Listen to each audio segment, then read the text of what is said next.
We are live. Welcome to the Red Line Picture Podcast. I am the. I suppose it's host, isn't it? This is what Flawless says in his podcast. I am the host, your boy Flawless. I'm joined by my co-host. Yeah, Mike, always drunk, never hungover. Yeah, exactly. Yes, you are. What would you call yourself? What do you mean? A Would functioning you alcoholic? would you be the co-host? In this situation, yeah, because I'm Yeah. not a guest, am I? No, you're not. I mean, because you're here all the time. Yes, I'm part of Red Line. Yeah. Okay, cool. So not the co-host. Yes. I'm the hostess with the mostest. Hostess with the mostest. You're more of a host than I am, to be honest. Yeah, there we go. How you doing, Mike? I'm good, you know. I've just made myself a cocktail. I'm not in my normal room with all my booze, so I'm a little bit out of water. But I bought a table in with me, and I've got enough for 2 different types of cocktails. So I'm happy. Good. As well as the one I'm drinking. Room? Vicky's doing some work on the PC, and that's why it's in the Red Line Den, isn't it? So I've got my booze, my tattoo's healing nicely from the weekend. I've got a dog on my knee. It's been good. What more do you need? I'll tell you what more we need. We need another co-host. Where the fuck is Alan? He's working away, isn't he? He'll be here soon, though. You know what he's like. He's probably setting up and drinking or trying to find a shop so we can drink. Yeah, that's true. Yeah, it's one of them two. Driving around Swinton now, looking for a loft license that's open, which should be all of them. We don't know where he is. We don't know where he is. His hotel might be in the middle of nowhere or something. Yeah, That is true. Want to shout out Amy? Hey, girl, what you saying? And Amy also says, hi, Vicky. Yes, she's in the other room. She's in the other room. Amy says, hi, Vicky. She said hi back. There you go. Yeah, okay, cool. Everyone asked me about the hat. So why are you wearing the hat when it's indoors? Right. The last episode of The Last of Us, there was in a really cold kind of, I wouldn't say tundra because that's a bit extreme, but there was in a town, and it was very snowy and icy. So I decided to cosplay today. As someone who's in a cold tundra-like place, I could either be Joel himself or just one of the residents there. Or Ellie. I could be Ellie. Yeah. So I think Ellie would. She's a little bit psycho. Yeah, definitely. Yeah. Perfect. Ticks the box. Yeah. Fantastic. Okay, cool. I suppose we better crack on with it while we're waiting for Alan and talk about. Also repping Red Line merch. Go to the Redbubble and get that merch. Yeah, Redbubble, get that merch. Which one? What's this from? What's this film? That's from Frankenhooker. If you haven't seen Frankenhooker, you're missing out. It is a special. So it's a Frankenstein. So it's a scientist what puts together a woman made out of hookers. What's not? I don't want to. I don't want to spoil the best parts because as soon as I said it, it's as great as it would be, but it would spoil that moment in the film for you when you first see how he gets to the bodies. But yeah, so it's a Frankenstein's monster made out of hookers. Make of that what you will. It's incredible film. I'd say what. Yeah, it's great. Definitely. If you haven't seen it and you're looking for a light-hearted film at the weekend, stick on Frankenhooker. It's incredible. If you like films like Reanimator and stuff, it's definitely up your queue. Did you just refer to it as a light-hearted film? Yeah, it is. Yeah. I suppose in comparison to your library, it's pretty light-hearted. Yeah, it's definitely more horror comedy than horror. It is. Yeah. The whole premise is ridiculous. As Frankenstein is, this is even more ridiculous. Facts. So I don't understand how you couldn't love that film. How you could go more ridiculous than the actual Frankenstein. Yeah, I don't understand. I would understand it if you're one of those people who aren't into kitsch, B movie schlocky stuff won't be for you. If you haven't got a sense of humor about horror, it's probably not for you. But if you just like ridiculous like B-movie magic, it's right I'm up there. watching hookers get ripped limb from limb and Yeah, reanimated well, into another. I didn't say they got ripped limb from limb, like, but it's an interesting way to get to it. It's probably still not family friendly, you know, with all the hooker killing and stuff like that. But not one for it's the kids definitely just yet. teenagers. I feel like they'll get away with it if you're a cool uncle or auntie or whatever, just because you Not one to watch with your don't mum tell your and mum. dad, though. Yeah. No, no, definitely not, because you don't want to have a lot of awkward conversations. Awkward. Maybe that's just I'm just saying that because I don't have kids and I'm like, yeah, I watched Big Trouble in Little China like at 7. There's Like always a Big Evil Trouble Dead in and Little lots China, like yeah, it has to be like because it sets like my film history up. Like if I'm watching that at 7 and thinking it's incredible and just loving all the weird aspects of it, all the weird schlocky stuff, all the like the weird references and stuff all the way through that film, like you're gonna like this film. Like it's there, but you have to have a certain sensibility right. to enjoy it, to appreciate it for what it is. There's a certain clientele for this film. Yeah, it's like National Treasure. Like me and Oh, Alan love it, but you don't like it because you can't see that quality that we saw within it. there's It's not no a good quality, like, but it's got a majestic charm to it. So, like, yeah, Jesus it's Christ. like that. Right. While we're talking about National Treasure, let me just move the subject onto the shout outs. So shout out Sarcasm City. They have a channel. Sometimes Mike is on it doing his thing and talking about stuff. They talk about a lot of football. It's sports stuff at the moment, yeah. It's Just sports stuff and this, that, and the other. Yeah, but yeah, shout out to Flawless and all the Sarcasm City crew and everyone that's involved in it. Premier Battles as well.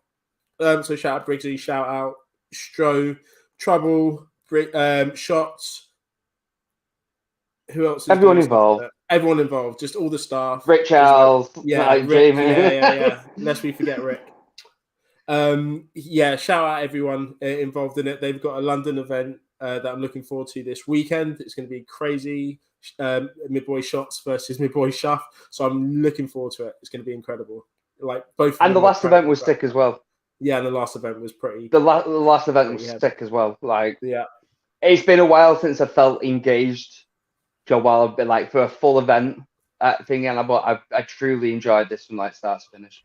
Like, it wasn't a dud battle.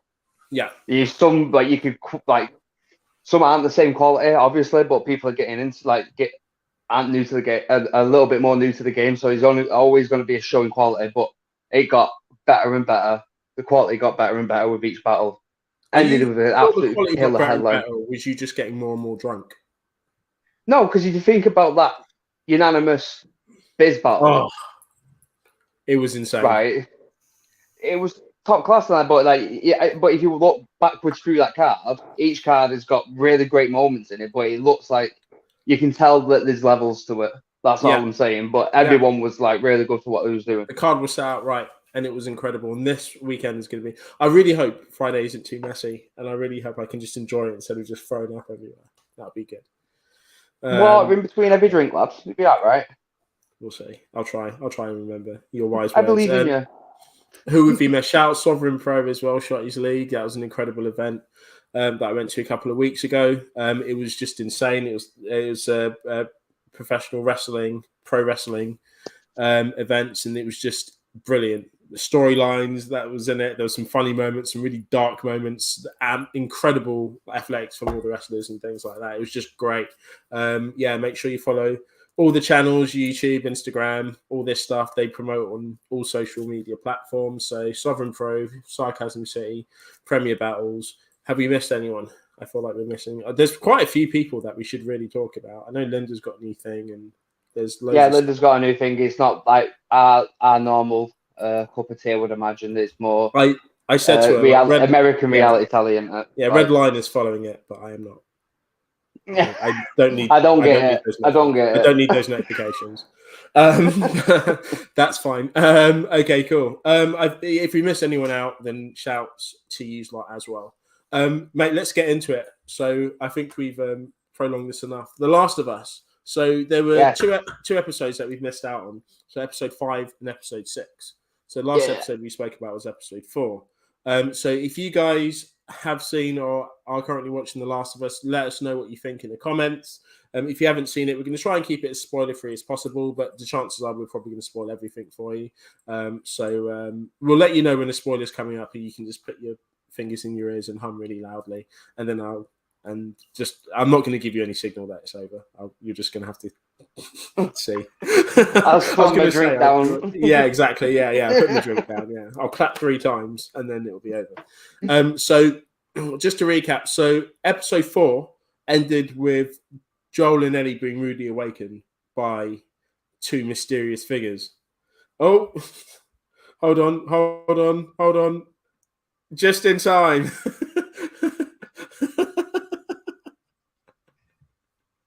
Wait, we can't hear a word. Hi, because I've not fucking said anything yet. Oh, right. And now you don't seem to be moving. You're frozen. Oh, but no, you're back. Where are you? Oh, Where man, are you? I'm all right. I'm in sunny Scunthorpe. It's great. Great stuff. Amazing. Have you at least got a drink? Bro. Yeah.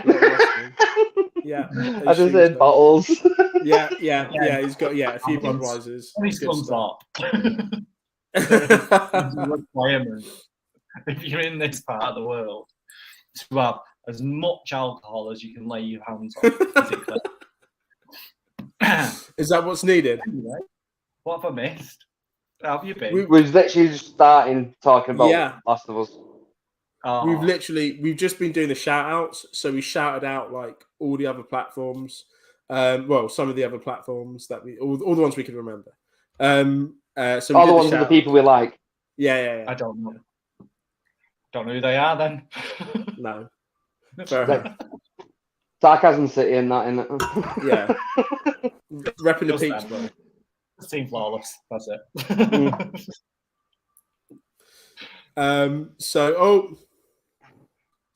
Amy says hi. Hey, girl. That's my thing. Let's not tread on toes. Let's not tread on toes. And then you've just got it. Let's not tread on toes. He's Scunthorpe, he does what he wants. He's 5 minutes in Scunthorpe. Look at him. I'm in the ends of Scunthorpe. Right. So we just started talking about episode 5. So of The Last of Us. So episode 4 ended with Ellie and Joel being woken up by two people, a guy and another little person at gunpoint. Episode 5 pretty much picks up straight from that. So should we go through the story first, or should we go straight to what we thought about this episode? I reckon probably the story breakdown would be better. Okay, I'm good with that.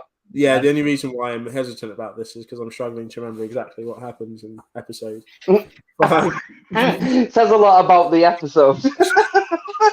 I think from what I can remember, it pretty much snaps back to literally just recapping who Sam and Henry are. It shows their story. Yeah. Gives you a bit about their relationship. Tells you about the guy that that weird bitch was searching for, who she shot the doctor for. The doctor, like, what? Oh no, the doctor. Sorry, he's the doctor who got shot. Yeah, who's with him, and that's pretty much it's fairly a slow burn, isn't it? It's just learning that it's making you attached to Sam and Henry pretty much immediately, because their relationship, their dynamic and stuff is really cool. I did watch a thing as well, and the kid who plays Sam he's actually deaf, so it's not like he learned that for the show. They incorporated it into the show. With an actor who's already deaf, which I thought was fucking cool. Loads of the cast as well learned sign language, obviously, while he was on set. Like, it was just, it looked like the relationships there were just fucking expertly done with like production and the directors and stuff like that.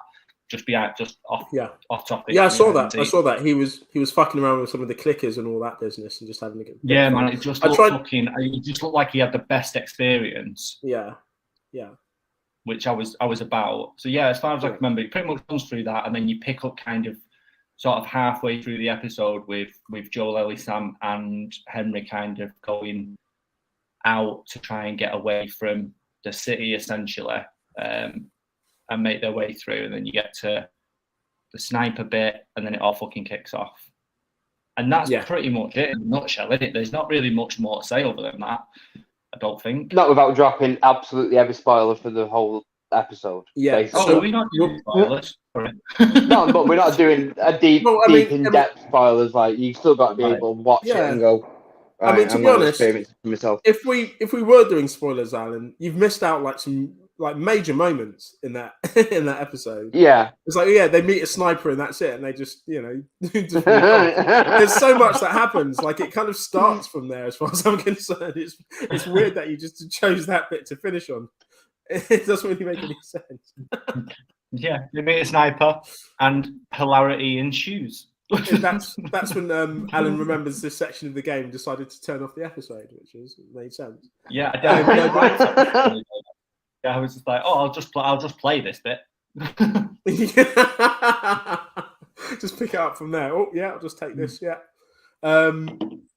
we met the next big bad that we were hinting at the start of the other podcasts.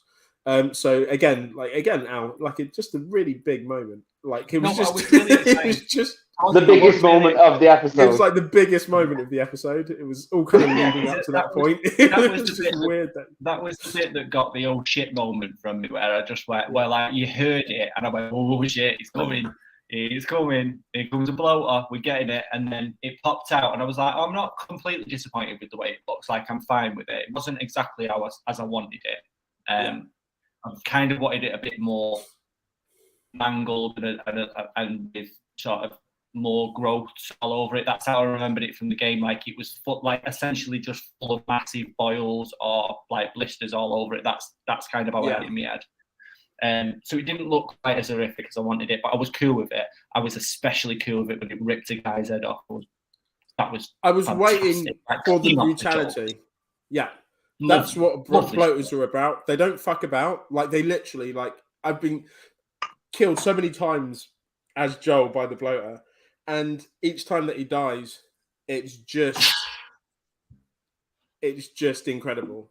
It's just like it would literally just stick its hands in Joel's mouth and just rip open like his face. Oh shit, Cam's on here. Shout out my boy Cam. What are you saying, fam? Mate, if you've not watched The Last of Us, Cam, then there's spoilers, bruv. I was waiting for the brutality. I was literally waiting for it, like, for some heads to be smashed in and like for some shit to get fucked up. I did want more of it, because, like you say, there's points in the game where you almost want to die, because you want some animation. Like, you're almost kind of committing suicide just so that you can see him get ripped to fuck shreds. Not because of the character, but just because you want to see what else the game got in store for you, what else they can show you. So I would have liked to have seen a bit more of the blower and a bit more of what it could do. I did really enjoy, more so than the bloater really, was when the kid jumps in the car with her and the way that she moves and how terrifying she more frightening to me, that little fucking girl, than the bloater was. Doing all the fucking acrobatics and what have you.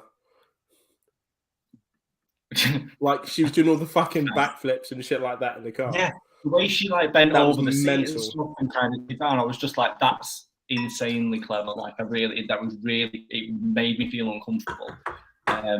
So I preferred that to the actual blow. But again, like I say, I wasn't disappointed. I wasn't overly disappointed with what I got from that, considering I was looking forward to it so much. Yeah. And then other stuff happens later. I don't know if we just leave. Are you sure that's not where it ends? Yeah, like the little girl does backflip in the car and then just finishes. Yeah. And then what obviously they fight their way out of the horde. We get the main villain in the 2 episodes there getting absolutely fucked up by the bloater, wasn't it? Doesn't it just come? No, it was by the kid. Was it by the kid? Oh yeah, it was by the kid. Yeah, the kid jumps onto the wall behind her, then goes through it. Yeah, which is a good scene. And during the attack, Sam and Henry are hidden underneath a car and fighting off some zombies. Where Ellie goes to rescue them, and Joel's like an absolute G's snipering all these guys, creating a path for her. And during that moment, spoiler, we told people they're going to be spoilers. Fingers in your ears and sing really loudly. Unfortunately, Sam. Who's the kid? Sam. This kid is Sam, isn't it? Yeah. Henry's the older brother. Sam gets bitten. Ellie desperately tries to, because she's immune, tries to rub some of her blood on his leg. They have a really touching moment where he's talking about effectively his own mortality, which is heartbreaking. Where he asks her whether she's afraid and this, that, and the other. She tries to save him. She says she'll stay awake. Like an absolute G, she passes out comfortably, nice and snug. Wakes up in the morning. And lo and behold, poor Sam is turned into a zombie. In a desperate struggle, Joel tries to help her. Henry refuses to let him by drawing out his gun. Henry shoots Sam. Comes to realization of what he's done and takes his own life. And then there's a very emotional burial scene, and the little etch-a-sketch thing that Sam has. Ellie's written, "I'm sorry," leaves on his grave. Asks Joel if he's coming or not. And they walk off into toward the tundra. The tundra. Ice flow, nowhere to go. Ice flow, nowhere to go.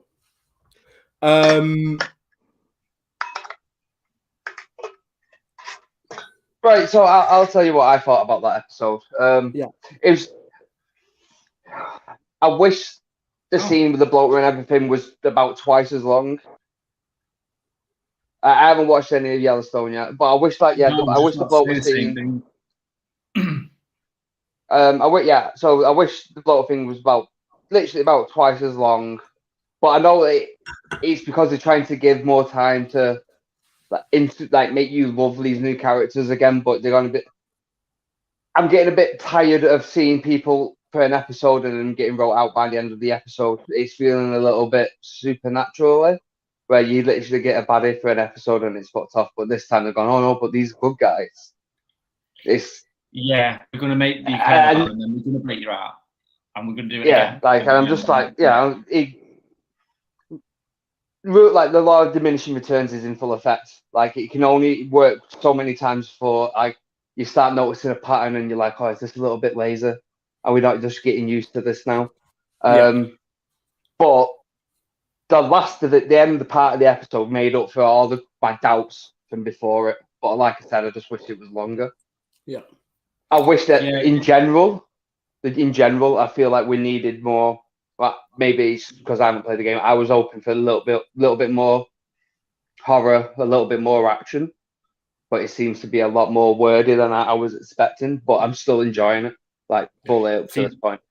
I get exactly what you're saying, because it feels like they could have spent more time with characters to make us love them a little bit more and to connect with them a bit more. Like that dynamic with Sam and Henry could have been an entire episode, just one episode, like the Bill and Frank episode.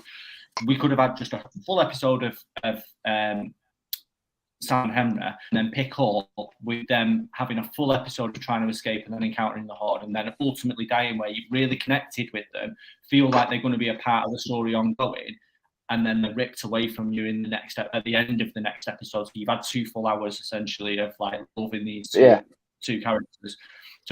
But that's how I thought the series was going to go, because I'm jumping ahead a little bit, but where episode 6 finishes, is where I thought the season would end. From the way that the pacing was at the beginning of the season, that's where the end of episode 6 is where I thought we'd get to at the end of the season, and they cut it there and make us wait a year, like smart little cunts, make us wait a year to find out what the payoff is from that, or what happens and how that story progresses. Yeah. That would have been just genius writing. And I'd been well on board, and it had got everyone invested and chomping at the bit for season 2 straight away. Whereas where they are now, at the end of episode 6, I don't know between 3 episodes, I'm gonna get to the end of it, and I'll feel like I've done the game. But I don't know if I'll be as like salivating as much for season 2 as I would have been if they'd have ended it here now. Yeah. You know what I mean? They could have at this point. You guys are both right. They effectively, that's my biggest issue with the whole of the series. It's they've rushed it. That's it. They've they hooked us in with the first episode was fine because you could tell that first episode in one episode. That first, everything you need to know in one episode. You could have told that story in one episode. The timing and pacing of that was fine. In fact, they dragged out, if anything, the intro of The Last of Us, and they made it half the episode, basically. That's just the intro of the story in the game. The second one, clickers and things, fine, because it's a very quick action sequence. And again, it just starts off the story. So I wasn't mad about that. And then the third episode, they gave a completely different story, which again, wasn't mad about. I was a bit annoyed about not annoyed, but I was just saying, like, they didn't have a lot of the interaction between Bill and Ellie. But there was, I love that story, so I forgave them for that. I was nervous after seeing episode 4 because I was like, they're getting through this really quick. Like that whole shootout scene, we discussed it the week before last. It should have been like an episode of them just trying to get away, because effectively in the game it's just a big ass shootout within that town. And then the scene that I was really, really, really, really looking forward to, and actually left me completely heartbroken, is what we saw last week. Is the scene with the brothers, and essentially what happens to Sam. For me, that was a point in the game where I was just like, fuck. Like, I was like, that was the scene. How episode 6 starts, and we'll get into that in a second, where it just goes black and then it says, 6 months later or whatever it is. That's effectively how that scene finishes, and the game and the next scene begins. It just moves on from that, but it leaves you in darkness for so long to try and kind of recoup a little bit. But the difference is between what happened in the live action and what happens in the game is that what you're saying you missed out is exactly what happens in the game. You have so much time with these guys. There's places that you explore. There's things that you see. The mission itself to get out is so much bigger. It's huge. Yeah. You do a lot of things to the point where you both get separated. Yeah, do you remember the other week when we was talking about an episode? I was like, "Is this the suit?" Like when we was talking about Bill coming, and I was like, "Is this the sewer?" And he was like, "No, he's the comic guy." And then I remember the sewer bit where they get to that like kind of play area, that essentially that's the school underground. And I remember that being like a longer sequence where they're kind of finding their way through and they get to I feel like they encounter a bloater at the end of that in like a warehouse or something, and that might be, maybe I'm remembering that wrong from the game. No, you're right. You're right. But it's like a proper big mission that you do to try and escape that place. Ages. Yeah. And I think it's like, can you imagine if we spent like 20-30 minutes of them just underground while Ellie and Sam are getting to know each other and really heavily bonded? Yeah. They kind of skipped over it in 5 minutes with them playing football a bit and dicking about with comics. And then it was like, oh, they're cool now, they're close. She's got a mate. This is what I thought. I thought for me, that scene with Sam made me feel so much more gutted than I did than the first scene with Joel's daughter. it was just like, because they were talking about the whole scene with, maybe you want to join us and all this, so much hope, you know what I mean, through it. The difference, I'll tell you what the difference is that happens within the live action to the game, is that Sam and Ellie still have the chat. Sam can actually speak in this. Sam and Ellie are still big fans of the comic book guy, but they go to a shop, and Sam finds like a figure of the superhero, and he goes, and Henry goes, no, we only take what we can carry, like what we need. And so he puts the toy back. So Ellie takes it for him. You don't know. You just see her looking at it. And then again, they go through the whole mission. You're walking through a town. You go underground. You have to try and escape this complex. The whole thing's huge. But during this time, they're like Joel and Henry are proper bonding. Henry's kicking ass now, and he's deciding, yeah, actually, I'm a bit of a badass like Joel. The kids are getting on like amazingly. There's like prospects of the future, and then the whole, do you want to join us and stuff like that. So it's like, actually, this is pretty cool, because in the game when I first played it, I'm setting, like, you're setting off as a bit of a team, you're building up a bit of a squad, like to go off at, and then you don't even see Sam get bitten, but he's just talking to Ellie, and they're having like just a normal moment, but you can tell he's a bit off. You're like, what the fuck's up with him? Because he's always really playful and happy. And then Ellie goes, oh, I got something for you. And she gives him the toy that he finds in the shop. And he looks at it with kind of awe. And she was like, she kind of goes to leave the room, and she goes, it's our secret, or something like that. And then she shuts the door, and he looks at the toy, and he just throws it on the floor, and he sits down, and he lifts up his leg, and you can see the bite. So I'm going, oh shit, he's going to die. And they wake up in the morning, and it's effectively everything. The same thing kind of happens. He goes for Ellie, attacks Ellie, and then Henry shoots him, and then But that whole scene is just so much more dramatic and so much more heartfelt, because Sam didn't tell anyone in the game. He didn't tell anyone he was bitten, so he was just a kid in there by himself, knowing what's about to happen to him, terrified out of his life, and eventually turns into a zombie. So I kind of like the fact that Eddie fell asleep in the live action, because that still gave the element that he had to go through this alone almost when he actually did turn, which is quite a sad thought. But it hits harder knowing that he didn't tell Henry, he didn't tell Ellie, even though they're having that moment. He kind of wanted to, you could tell, for the conversation, but he just didn't. And then the scene where Henry eventually shoots him, again, it hit a lot harder. I think it was just better acted in the game. So it hit a lot harder, and Joel's reaction to it, and everyone's just like, what the fuck? It didn't feel like a game at that point. It felt real. You're just like, Jesus Christ, what the fuck is going on? And then he shoots himself, and literally, like, Joel tries to stop him. He's like, no, and he shoots himself, and it's the same thing. It goes to black, but you can hear Ellie and Joel kind of whimpering or breathing or whatever just for a lot longer, and their reaction, and then it just goes silent and just stays dark for maybe 5 seconds. And it's just like, fuck, you know what I mean? Like, through this, like, Jesus Christ. Like, that was my literal reaction playing the game. I was like, I can't, like, what the fuck? Like, not once in my hand touched the controller. I was like, I can't believe what I'm watching. We talked about ends of episodes, haven't we, the other week? And the Red Wedding in Game of Thrones did exactly that, where you got that huge shock, and then it just faded to black with no music and just left you fucking hanging. Yeah. So HBO set a precedent where they can do it. They just chose to not do it. Yeah. In that way, like in this episode, it just felt a little odd because they rushed it. Because they knew that it missed opportunity. Like we said the other week, where they kind of gone a little bit, but they could have gone a bit further. And for whatever reason, they shied away from it. Now, whether that's because the payoff at the end of the season, like in the next 3 episodes, is going to be bigger, and it would have been diminished if they'd done it earlier. Like, I don't really. There must be some sort of logic behind it, but I just don't think they're ready for it. There's a scene with, what's Joel's brother's name? Tommy. Yeah. There's a scene with Tommy and Joel and Ellie.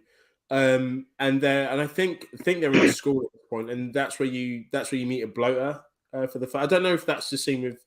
I don't know if that's the same scene with Bill actually, or if it's with Tommy, but you're with one of them, and starting to feel like now we're not going to get that scene, because that's where you meet the bloater, I think, for the first time, and you're running around and it's throwing these kind of horrible exploding gas things. It's like loads of pallets stacked up all over the show, isn't there? Yeah, and just fucking. Personally, I was just hiding behind whatever the fuck I could to get away from the big cunt. Yeah, absolutely. Yeah, there was never enough bullets. You could have, got stolen all the bullets you could and ammo. There was never enough. You just had to go at it with whatever. Like Molotov shotgun, like it was still standing. You just couldn't kill the fucker. Yeah. Anytime you saw a bloater, you just thought, for fuck's sake. Yeah. It was just hardcore, and you were gonna die. So I don't think we're gonna get that scene. I feel like a lot of the scene where I'm rushing ahead a little bit, but the scene in the last episode as well, just while we're talking about it, where they go to the place where the monkeys were, the zoo. Well, not the zoo, but the building where there was I think there was a zoo or something. That again was rushed. I remember seeing a giraffe. I remember a scene where there was they look out the window. Well, and I was watching it. Yeah, literally watching it last night, and Harry went, "Oh, this is the bit with the giraffe." Yeah, and we were both. Yeah, I thought there was. And show, and I was like, "Oh, where are you, big neck cunt?" Like, yeah, I remember that being like a really it was just amazing to watch. But I remember that scene being filled with. Yeah, it's Ellie's awe in. She's never seen that. Like, as far as she knows, that's a dinosaur. That's the way that she kind of. That's the awe that she. Like that initial reaction at the beginning of Jurassic Park. That's the reaction that she has when she sees this fucking just really very normal animal that we'd be absolutely used to. And it's fucking cool, like the way they wrote it in. And we was both waiting for it and just went, oh, they've kind of skipped ahead. But equally, there's a lot that happens in that town where Tommy is, in the dam, which they just didn't do at all. Yeah. It was just talking. It was just a lot of talking. And this is why, for me, I can I feel like I've kind of mapped out where this is going now. I get it. And I feel like we're just getting the story. This is definitely a Last of Us story. I remember going through a lot of ammo in the place where the monkeys were, whether it was people or the infected or both. But I remember it being like a problem going into that place. It wasn't just walking in and walking out. It was a lot of exploring, a lot of things happening there. I remember seeing like an infected that was there that Ellie kind of walks on and looks dead and just kind of wakes up and scares the shit out of you. And it calls the others and they all come running. And I think there's clickers in there as well. There's a lot that happens. I don't know if that's a place as well and I don't want to spoil it if it does come, but there's a scene in the game where Joel falls down like a shaft of like a lift. And he's got a shotgun at this point, but he falls down the shaft of the lift and he's separated from Ellie. But you see the shotgun get wedged into just like a plank or something that's there, and it goes in slow motion as he sees it, and he's and you land in this water underground. And one of the things that they haven't done in this game is what they call. I was waiting for it to happen. I don't think it's going to happen now because we've seen so much expected. It's spores, like literal spores in the air. You know when there's infected around because they have to put on masks. They put on masks automatically, and there's spores, and if they breathe it in, they can get infected. But that's when you know you're going to fight zombies now. They've just got rid of that altogether. I thought it was because they wasn't they've not done anything underground, or maybe I've missed it. But it was one of those things that I thought they was going to do it in the first or second episode where you go underground with Tess. And then you get to the point where you come back up and they meet the clickers. I thought they was going to do the spores then because they kind of get to a point where it would have been perfect to put it in. They could have just dropped a mask on each. Yeah.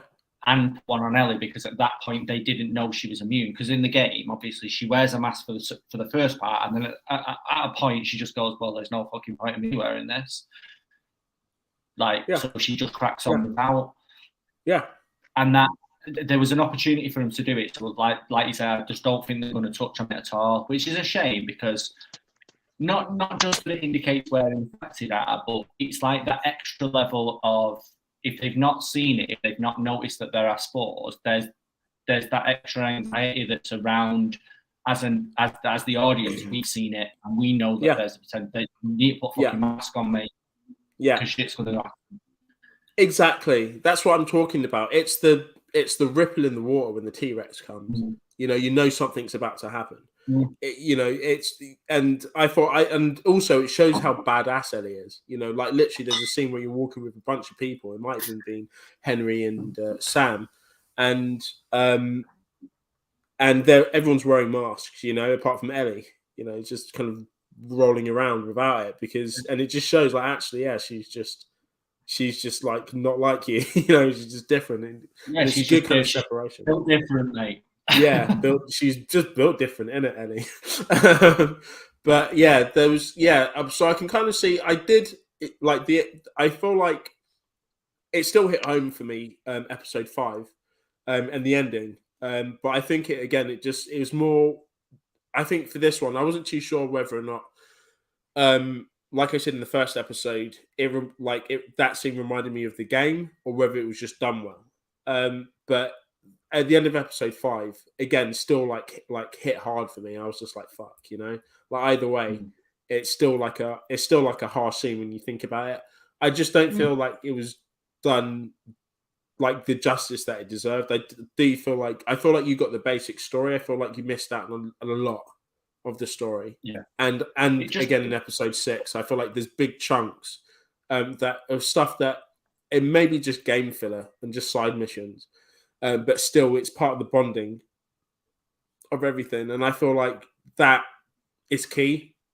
And I feel like it was Henry that really breaks down Joel's barriers and makes kind of Ellie and Joel that much tighter, because they all kind of bond together, and then it's done. Like he's now, he's looking after her, and he's proud of her, how she looks after Sam, and and he kind of opens up to Henry a lot, and you can see all barriers are just being knocked down completely, and I feel like that's quite important to the story, and going forward, with what happens with Bill and Ellie, and the fact that it doesn't just become now a mission, it becomes something that he needs to do, and realizes it's about him, and the feelings he still harbors for his daughter and things like that. So I feel like 2 episodes at least for that story would have been like justification enough, and it would have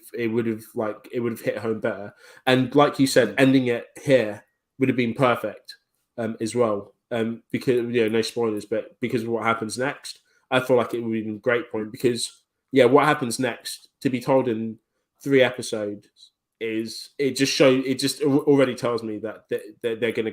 It's going to be the same as what we've seen. They're going to rush through a lot of shit. Because this is the meat. Like the first part of the game's action, and a bit of like a fair bit of story, but it's generally just kind of replaying the same sort of action sequences, all in different sort of platforms and in different settings. This bit now, the next what I'm assuming the next 3 episodes are really the meat of like the story, is where you fall in love with Ellie like fully, where some absolutely horrifically brutal stuff happens, and you are absolutely all for a large portion of it, which is what the first episode, there's a section of the story which I hope they don't shy away from at all, and I hope they do it exactly as the game did it, because it needs to be done like that for a number of reasons. Yeah, that I feel probably would sit where the story is now. That's probably going to sit, and the way they're pacing it, in episode 8, and then 9 equally is really, really meaty. If they follow I know what. So if they follow the same pacing that they've currently done, I know what 7 is bringing me. I know what 8 is, and I know what 9 is. Mm-hmm. But none of those episodes are long enough, unless they're all like 2 fucking hours. Yeah. Because you just cannot do what's left of the story in 3 episodes, 3 or so hours. You just can't. It needs it need another 3 episodes. This would need to be a mid-season break. Yeah, and it's not. Yeah, they're going to do the whole thing. Yeah. With it already being greenlit for 2, is the place what you count as a natural cliffhanger within that last 3? This was it. So this episode, the end of episode 6 for me was where it could have ended for season 1 and picked up on season 2 after, and what comes next could have been a full season easily. The next bit, where I think episode 8 is going to be, they could spread 7 and 8 over 3 episodes and end it there and leave what I expect in episode 9 to be the first part of season 2, I suppose. But it doesn't feel like it would really. It feels like it would be almost an anticlimax, because obviously where I'm expecting episode 9 to end, is the end of the game. So then you don't know what comes next. So that would be free writing or a massive time jump for like the second half of season 2, which would feel really, really odd. I feel like they're just going to knock the game out in season 1 and then go off book for season 2. But it just feels like it could have been the game could have been 2 seasons easily. Yeah. And really, and if they'd have treated it like the first 3 episodes of the season, you'd have been absolutely coming. Just from what they gave you, it'd have been the best thing. I mean, let's not fuck about. It's still one of the best things that's been on telly, regardless of how we feel about whether or not it's been rushed or how we feel about the last 2 episodes. It's still 6 episodes deep and one of the best seasons of TV I've ever watched. It's fucking incredible. This is what I was going to say. Despite despite frustrating. Yeah, it's annoying. It is annoying because it's still like there's nothing about these episodes that I can even fault. You know, even the Henry and Sam stuff. The actors played it really, really well. You know, the settings around it was brilliant. The horde bursting out of the hole, and that whole scene itself was intense. You know, everything looks like the game still. These guys haven't fucked about and gone, we're just going to rush it. I don't believe that at all. I don't think that any of the anyone on the production team have rushed. They've gone to immense detail on it. You can tell just little things, even the Easter eggs that they've got in there, just from some of the settings. It's just done like it just looks incredible. I feel like my biggest annoyance with it is that I want more of it. You know, it's not a bad thing to ask for in any series. I want to see more. You know, I'm happy with the actors. I'm happy with the villains. The set is like I'd love to have just gone on set there. It would have felt like just being in the game. It would have been so weird. It would have been incredible. But yeah, that's my biggest argument with it so far. I want more. And I feel like it's a bit of a shame. I can see why they've done it for the purposes of television, and it's turned less of a kind of action, kind of horror, more into, and they've just taken the elements of the drama of it, and then they've made that the show. So it is very, like you say, Mike, it's very talking. There's a lot of talking. And there is in the game, but these are the cutscenes. But it's what I said to you guys at the first episode and before. Like during the cutscenes, I put down the controller, I sat there and I watched it. You know, sometimes it's a good time to go and make a brew or whatever. But I was just as invested in the cutscenes in The Last of Us as I was in actually playing it. You know, the story was the main part of it, and what they've done is they've gone the cutscenes that you're so invested in. We're just going to make this the series, and everything else will be secondary. Rather, the game it's vice versa. You know, the action sequences, and the problem with that is during the times, because a lot of it is just explore. A lot of it's looting. To be honest, I find like 85% of what I did in that game, beyond shooting and killing zombies and people, was looking for shit to survive. That was it, and making stuff. As soon as you get past that first point in the game, that first sort of couple of hours of gameplay, you go, shit, I really need to look around in every single corner of every house, because I just didn't have enough ammunition or weapons or whatever. I couldn't find a sniper rifle. There might be one up in the bedroom. I'll check the loft. Like it's like that. It's very much like living a survival horror, but you obviously just as a game like that. It does exactly what it's supposed to do as a game. Yeah. But yeah, you spend like you say with the cutscenes, you spend time watching them and taking it all in. You wait, and even if you're desperate for toilet, you'll wait and you'll pause it when it fucking starts up the gameplay again. Whereas I'm playing Hogwarts Legacy at the minute, and I'm just like skipping dialogue because it's what kill folk. Not ask. Shut up. I'm just going to use some horrible spells on people. That you don't have that with The Last of Us at all. You don't want to skip anything. You want to really take your time. You want to really take it all in. Yeah, facts.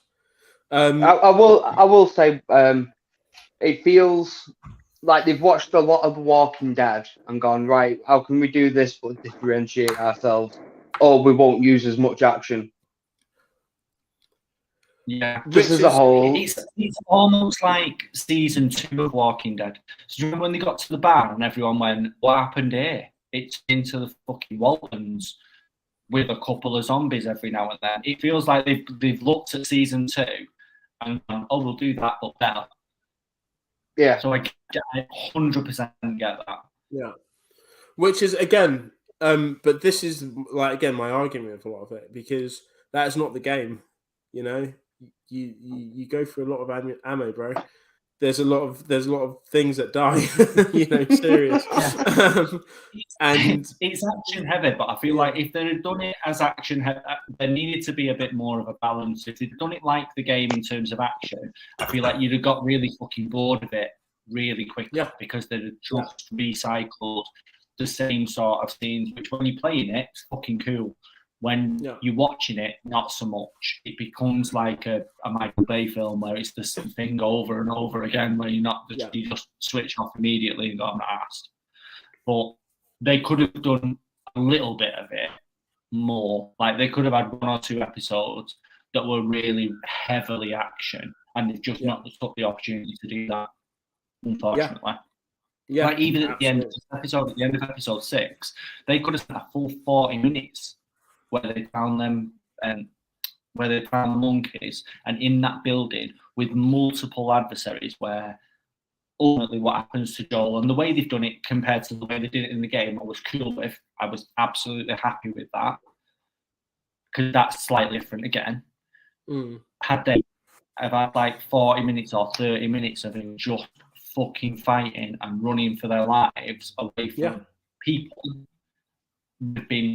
there would have been more of a payoff for someone to just some little scroll to sneak up on him and kind of surprise him. And then for that to happen, that would have been ultimately better, and we'd have got a really good chunk of action, which they like I said, they missed a couple of points when they could have put it in.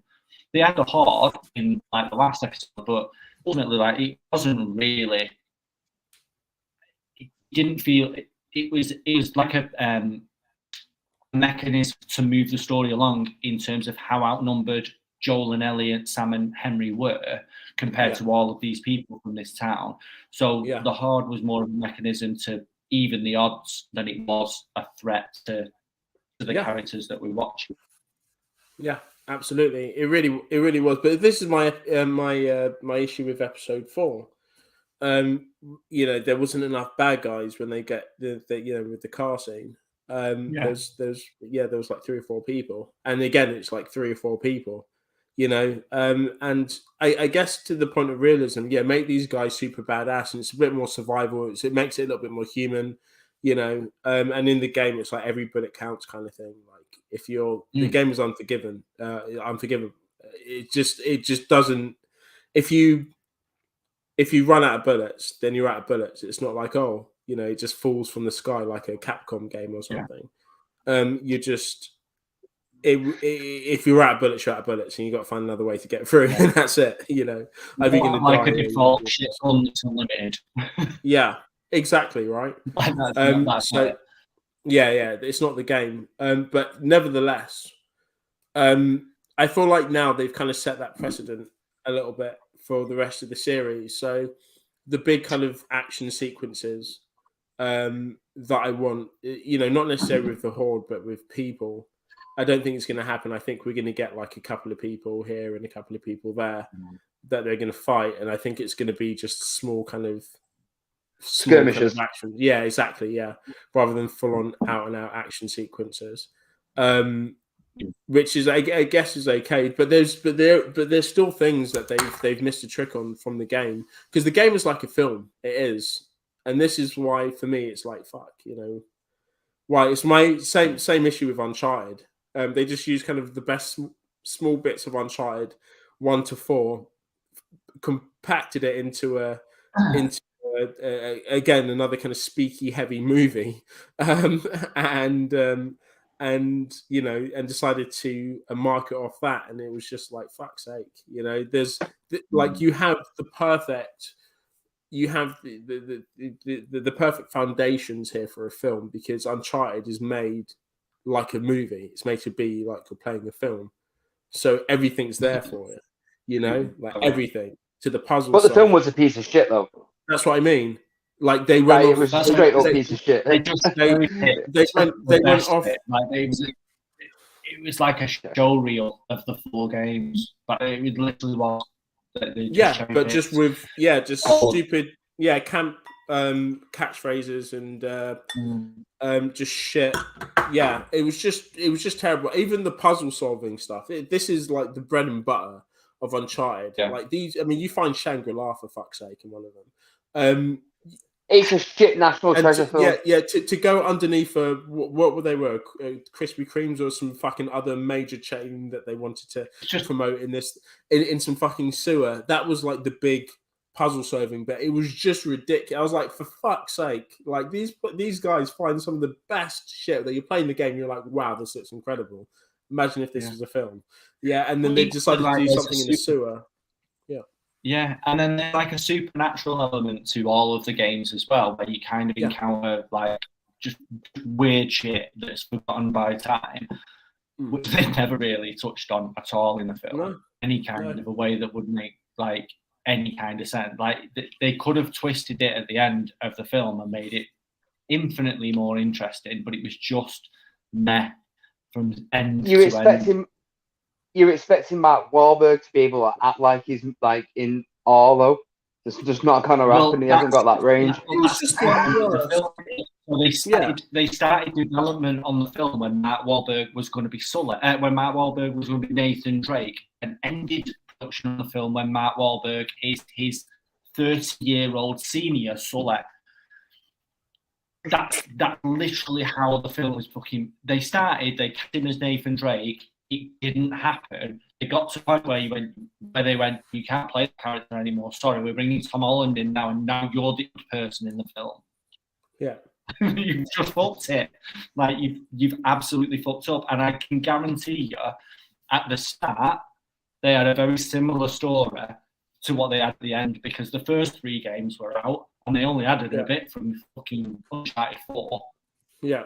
And pulled that into the first. Do you know what I mean? Like it was just lazy as fuck, really. Yeah, just really lazy. I would have started if I'd have made that film. I would have started it from the scene that you get in Uncharted 3, which is literally one of my favorite moments in the Uncharted series. Is you see Nathan Drake when he's just a kid, and he's in I think he's in Spain at this point, and this is the first time he meets Sully, and there's an artifact that he needs to find like some lost treasure.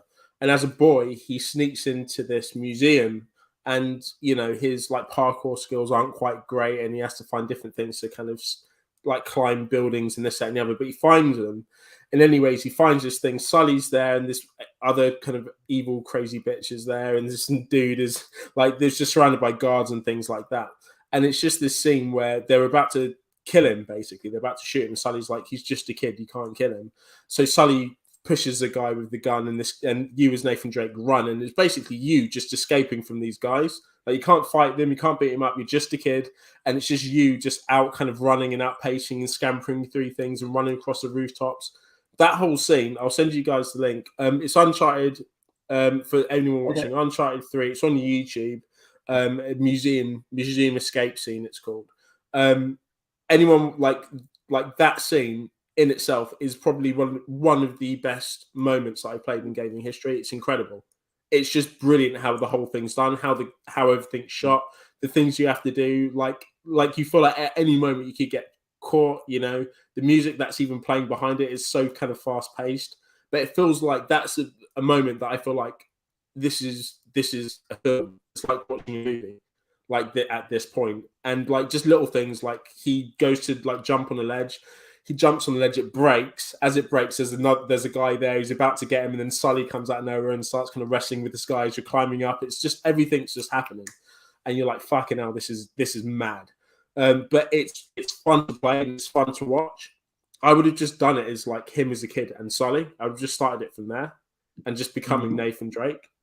Like it's a good story to tell. Yeah. I would have just made National Treasure 3 in Search of Shangri-La.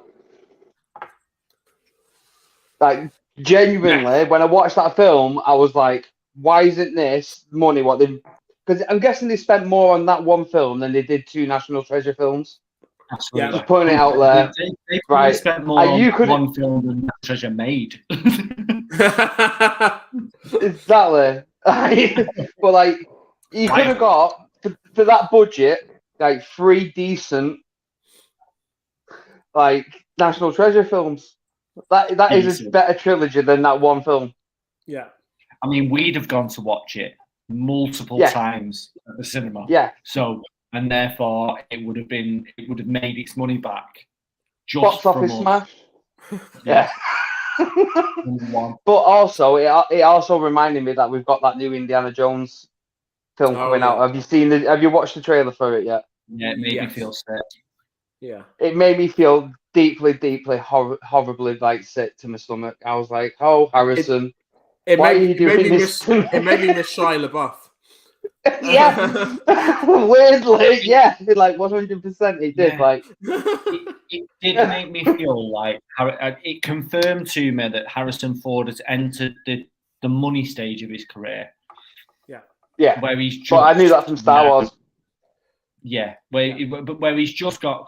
See, I didn't feel like that in Star Wars because I felt like he signed on to Star Wars to get what he wanted from the original trilogy. He was like, "I'll do it if you fucking kill me." Spoilers. Yeah, sorry. Yeah, but I feel like that's why he signed on to that.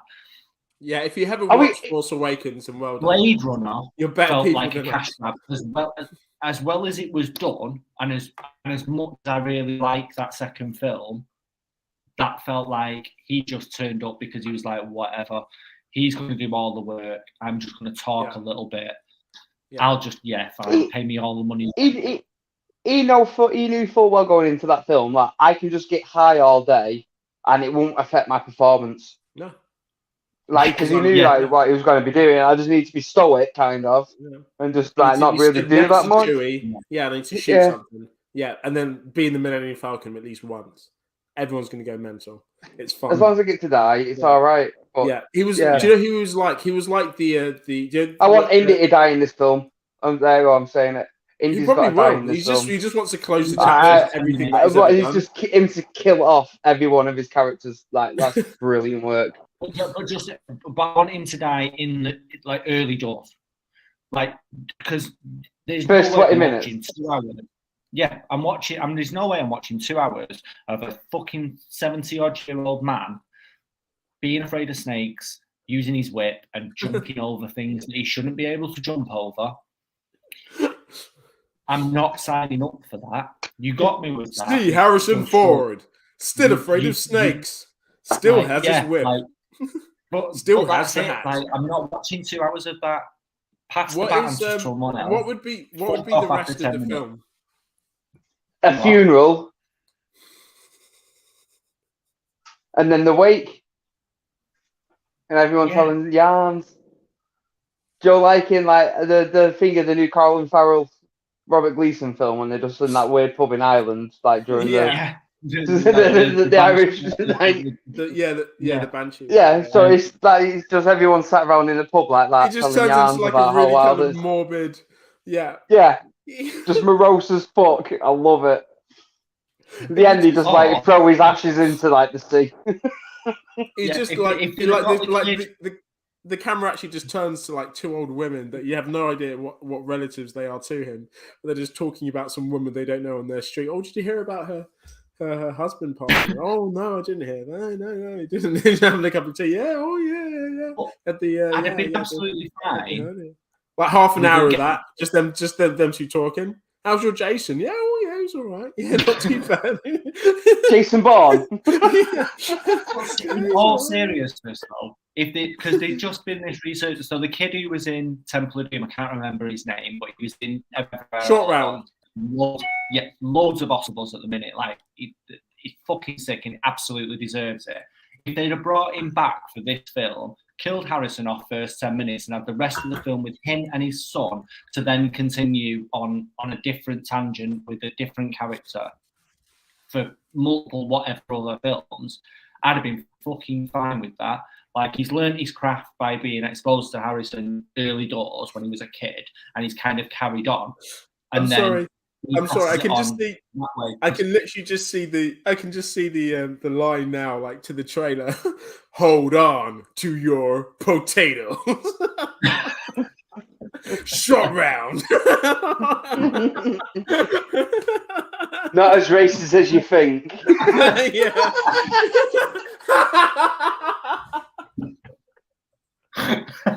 But it probably still would be though, because it's Lucasfilm, so you know. Yeah, Lucasfilm.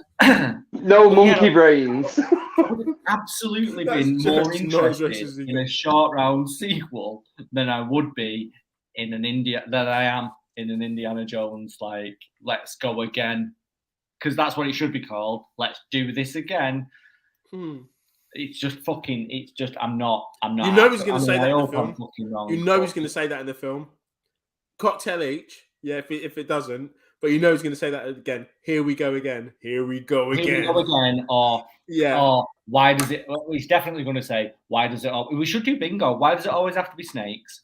Yeah. Here we go again.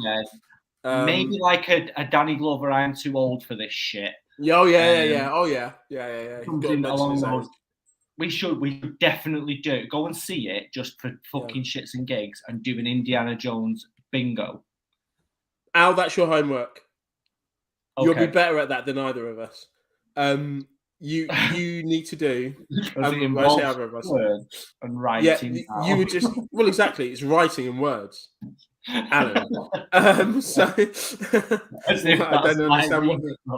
don't understand what you don't understand about that. Yeah, no, but like the games and stuff, that's you, man. Like you would have the best captions as well. Like just like Indiana Jones bingo, it'd be great. Right, I'll tell you what. When's it out? This piece of shit. It's a while yet, isn't it? Because like only the first trailer's dropped, so I'm guessing it's probably gonna be autumn, something like that. Harry wants to watch it because he's not seen the Indiana Jones films. So we'll watch the only 3 that exist. And during those 3, I'll write down catchphrases, put them onto a bingo card into 3 episodes, into 3 sealed envelopes, and then you 2 can pick an envelope each and we'll play bingo when we go and see it. Deal? Deal. Sweet. Deal. Right. But you need to show him Crystal Skull. No. He survives a nuclear blast in a little fridge. Yeah. No. What's not to like? What's not to like about it? I want to know how they're going to write that off at the start of this episode. Like, you took too much LSD for 6 years. JR in Dallas. So at the beginning of season 5 of film 5, he's going to wake up like JR in Dallas, and it's always a dream. Like the Crystal Skull was a dream. Aliens don't exist. Kate Blanchett is still a nice person, and that's we can just move on. It's fine. So I'd rather watched that film. I've not watched that film.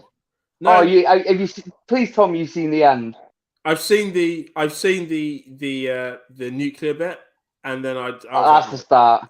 That's not funny. Yeah. So you've seen the very start. Yeah. I saw that bit, and then I decided that. And then immediately switched off. Well, I was just like, nope. Yeah, not for me. Thank you. So did you turn it off before Ray Winston even popped up in it? I think Shia LaBeouf pulled up wearing a flat cap and a motorcycle. Oh, right, I was yeah. like, fuck this. I can't be arsed with this. I'm not watching a fucking Transformer film. Mate, literally. He didn't even say anything. He just... I was like, fuck this piece of shit thing. Fuck this. Threw my controller at the TV. Just walked out. Fuck this. Oh. Yeah. Cool. So, no, right. I've not watched it. Right, okay. Right, well, I'll do that then. Can we do episode 6 really quickly? Because I don't think we've actually spoken about it. I thought we did it. Did we not do it? We touched on elements of it. We just didn't really kind of go for it. I feel like we probably should.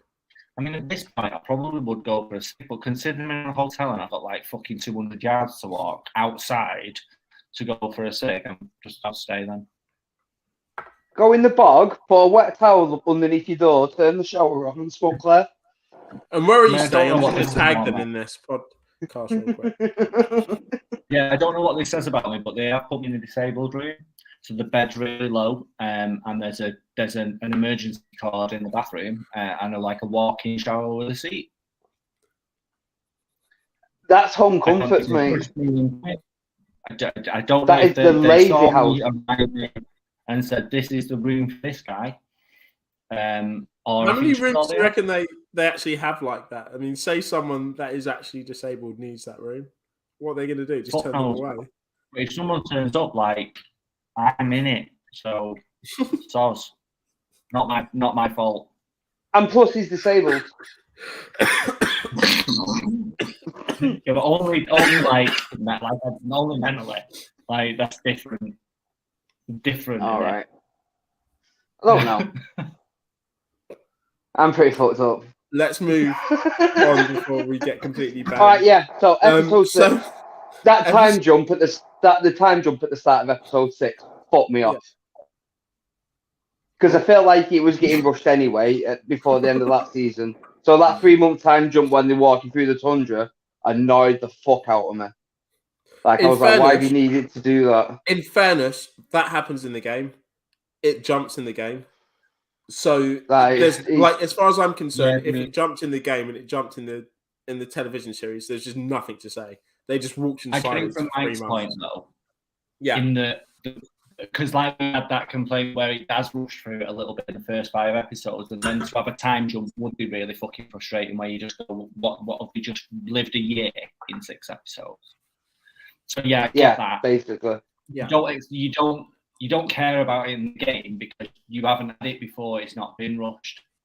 Yeah, it would have been a good, like episode 3. It would have been a good opportunity for them to show their creative side and have some more bonding or something, within that if they decided to kind of remove it elsewhere. But some Harry and the Henderson shit. What do you mean? What, they just like meet then just in the woods fucking about with Yeti? You've been meant. That would be sick. I don't understand why you wouldn't appreciate that. Just even if it was like 10 minutes of them frolicking, like down near a river. And then all of a sudden, a grizzly turns up, and then Harry and the Hendersons kicks it in the dicks and rips its head off. Cocaine like, oh my god, who are you? It could have been the crossover we all needed. Harry and the Hendersons and Cocaine Bear. Oh, mate, that is out. That is out. We need to talk about Cocaine Bear later. When are we seeing that? Because that film was made for us. Possible. It's not out until the 24th, I don't think, but as soon as possible. So we talked about Elizabeth Banks the other week. So she directed it. It's going to be shit, but I can't fucking wait. It's going to be really last film as well. It's going to be my national treasure, and sort of. I'm weaning off National Treasure because I've gone a week now without it. I really hated Wednesday, and I'm gonna hate tomorrow even more. But if I've got Cocaine Bear to look forward to, fantastic. I thought you were talking about Wednesday the series. No. I mean, I also didn't enjoy that, but I didn't hate it. That's why I agreed. I did. I enjoyed it. They fucked her. I enjoyed it to a point. They fucked Wednesday Addams. Yeah. She wasn't. Not my Wednesday. Not my Remember Wednesday. that scene? Not my Wednesday. Innit? Not my Mary Poppins. Like, I'm sorry, Not but my like, mate, Poppins Returns. I Mate, feel don't like- even get me I started. feel like Don't even get me started on Poppins Returns. I Started on think that. she was all right as Wednesday. Or It was would just have been with about- Ryan no, Writing. it was I just don't. My so problem wasn't with General fucking- Ortega. oh. Yeah, no. Do you know what I'm starting to? Do you know what I'm starting to understand? Do you know what I'm starting to get? I'm starting to What? understand that you guys really enjoy programs for like a teenage demographic. That's what I'm starting to. That is what I'm starting to understand. I do not like what you're insinuating, brother. I am. I'm telling you straight facts right now. That is what you guys like, and there's a certain teenage demographic as well. That it's not even just the teenage demographic; it's the broad spectrum. On the like, it's literally like a certain demographic. I'm talking kind of like high school teen, Goth chicks. effeminate people, right? That I'm going to say, because obviously you can't say girls these days because it doesn't exist. So I'm going to like, fuck it. I'm going to say it. I'm going to say it. You can't say shit nowadays. You can't say fucking shit. All right? I don't care. Well, is that not right? I've obviously offended someone by saying that. Well, No, brilliant. you can say Welcome you to can say whatever you want, brother. No one listens to us anyway. Welcome to 2023. I mean, You can't say that's the very women. definition of freedom of speech. You can say Yeah. whatever you want. I mean, I Mate, am I've tried, concerned. Yeah, so far this episode, I have not noticed that it does. That when you look directly at the camera, Nick, it does very much look like you've got a blonde mullet. I haven't said that so far. It Tonight really will be the does look night like you're that doing- I will die for you. Over again. Yeah, don't let me change my mind. Wow. Should have been in a band. It looks like it, though. I just was like, I noticed it before and then meant to mention it and didn't, and then just noticed it again and was like, oh, it's Get a mullet, lad. party in the front, all business Right. in the back. Movie Do it. strangers for love. Even if it's just for like a day or two, but get a mullet. Yeah. And Yeah, frosted tips, obviously. I'll get frosted tips. Yeah, frosted tips Do on my dick. Right. So, episode I don't 6. even know what that is. Mate, if you don't know, you're going to learn a day. Frostbite on his cock.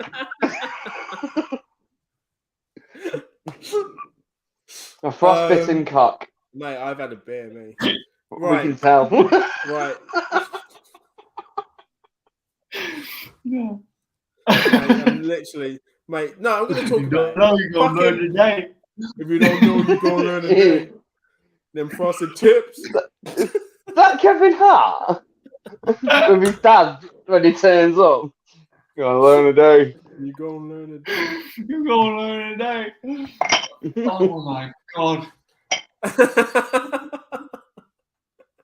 Definitely making that as a t-shirt with just Nick grinning. Yeah, like You're going to learn today. my from mullet net. You go and learn a day. Raccoon out on, mullet. Mate, I'd wear that everywhere that I went. Everywhere. Weddings, You better get Vicky on it. the lot, mate. Just like the most inappropriate t-shirt to wear for most social events. I'll be wearing that shit, mate. I'll be rocking it. I'll wear the hat. I'll wear the hat just so people understand.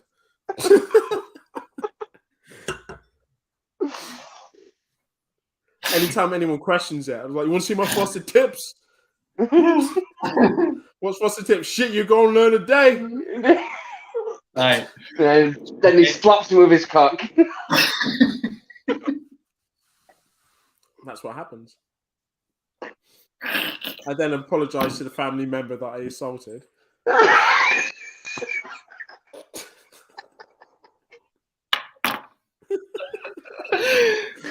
And Take that, Uncle Steve. exactly. And then I allow the rest of the wake to resume.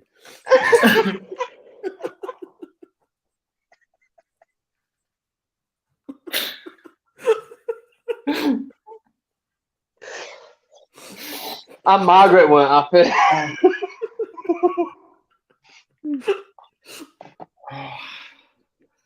Oh, that's good shit. Woo. So happy this is live on the internet for everyone So to happy see. this is live on the internet. Fucking Red God line level picture. You know the name. Wait, if you don't like this shit, then You're a virgin. Yeah, exactly. Yeah. Basement dweller. Keyboard warrior. Basement dweller. So what are basement dwellers normally called? Like,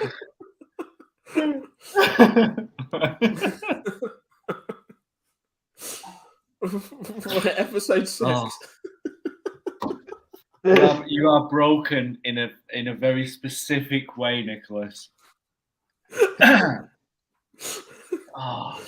Oh, I'm not even going to apologise for it because it's funny. good. Mate, shit's funny, man. Red line don't apologise for shit. Red line don't That is our apologise for shit. mantra. If you don't get it, it's your problem.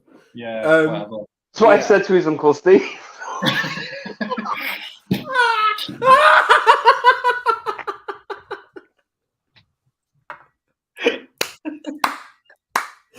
Getting carried away by police. Red line don't apologise for shit. If you don't get this, it's your problem, Uncle Steve. It's your problem.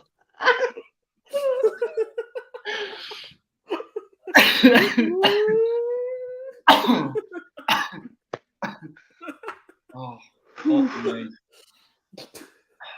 Do you know what? If we were doing this at yours, Mike, like this would totally get cut, but it's just can't. Yeah, completely. This wouldn't have ended up on the internet at all. Yeah, this is specifically why we do it live now and we don't leave it for you to edit and retrospectively have the privilege of hindsight. Like we don't appreciate that. It's just how some of the best stuff some of the best stuff we've ever done has never been seen by anyone. Yeah, absolutely. It's never going to see the light of day, which is a shame because had we done it on live, it's going viral.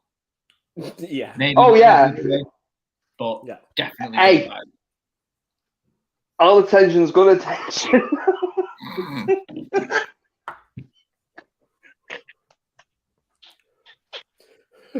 Right, this is becoming very intelligent. Let's move away from this.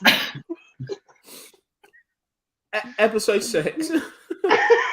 Right. I'll be back in 5. I'm going for a fucking signal. I need to calm down. It's too much. Fine. When I come back, I have no problem with that. I get it. Just so you know, when I arrive back in the room, it's Puss in Boots. Oh, Puss in Boots. Oh. He doesn't mean the animation. He's just going to lay shit down. It's just his new slogan. When I get back, it's Puss in Boots, motherfucker. Just Al with thigh-high boots and nothing else on.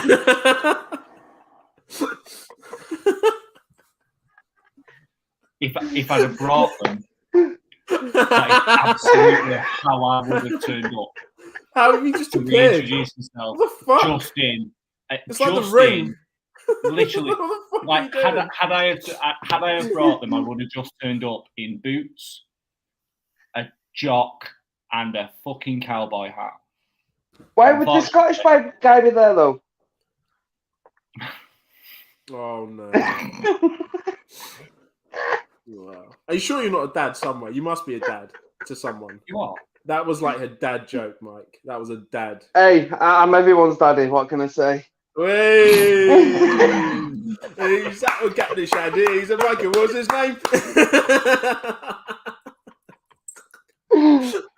Lads on tour. Right. So yeah, let's talk about episode 6. Episode 6 really quickly. Fucking hell. So episode 6, Ellie and Joel find Joel's brother. Big embrace. There's a lot of family issues. Ellie is gifted with a hygienic that could be reused, which I think is very important because everyone's wondering what's she going to do. You know, it's a very important issue in Wastelands. So I feel like that box was ticked for me. So that was good. I'm glad they focused on that. Then there was a lot more talking. And then they fucked off. They saw monkeys and they were attacked by 4 people where Joel got stabbed. Yeah, I was just. It's that thing that I was talking about before. By trying not to feel like The Walking Dead, they're not packing out with all the action. There was no action. I feel like it. Yeah, I feel like it missed it, especially in this episode, because it felt like he was after the end of the episode before it, and you had the bloater and everything like that. I thought, oh, it's going to kick on a little bit now. Joe, we've seen that there are still numbers, like decent amounts of these infected knocking about. Because it had been 20 years, I was like, oh, maybe it's just because they're saying there's not a lot knocking about. Fair enough. It's been a long time. Yeah. But after that, I was like, oh, maybe it's going to really start going through the gears and to get more people invested before the end of the season. Yeah. And then everyone's hooked for the second season. I felt like it missed the mark on that. But the writing within the episode, I thought, was really, really well done. Ellie is the star of the show for me at the moment. Yeah. Everything she does is just a little bit of brilliance. She can pull from a lot of different areas as well. Like she seems naturally like she's got a very good comedic timing. She's a smart mouth and stuff like that. But you feel like she's got real depth to her character. Like she can actually act. Yeah. Yeah. Like when I first saw the only Ellie for me, like I said before, would have been Ellen Page, back in the days, who's now Elliot Page. But that was Ellie for me. And even Ellen Page at the time had said, like, these guys just copied my swag. Like, they literally just copied my swag while they do that. So she made a movie called Between Two Souls, a game called Between Two Souls, where she starred in it. And it was... I can't even remember it. Yeah, do you know what? It's a fucking good game. It's not the same type. It's basically... She's got like telekinesis powers, but it's not even powers. It's like a spirit that she can kind of get to do things, but works with her. So it's kind of like her doing it, but it's its own thing as well, and it gets her to do stuff. And it's interesting, but you can control her and it. So it's got a I'm gonna forget his name now. Green Goblin platoon. Defoe? Yeah, Defoe, William Defoe in it. I was going to start reading off films before I start remembering it. At some point, I was going to get to Mr. Bean's Holiday. I was hoping that you stopped me before then. I fucking hope so as well. Mate, I had loads, mate. Don't worry, I had many before that. But that would have been one of them. Like just after Lighthouse, I reckon.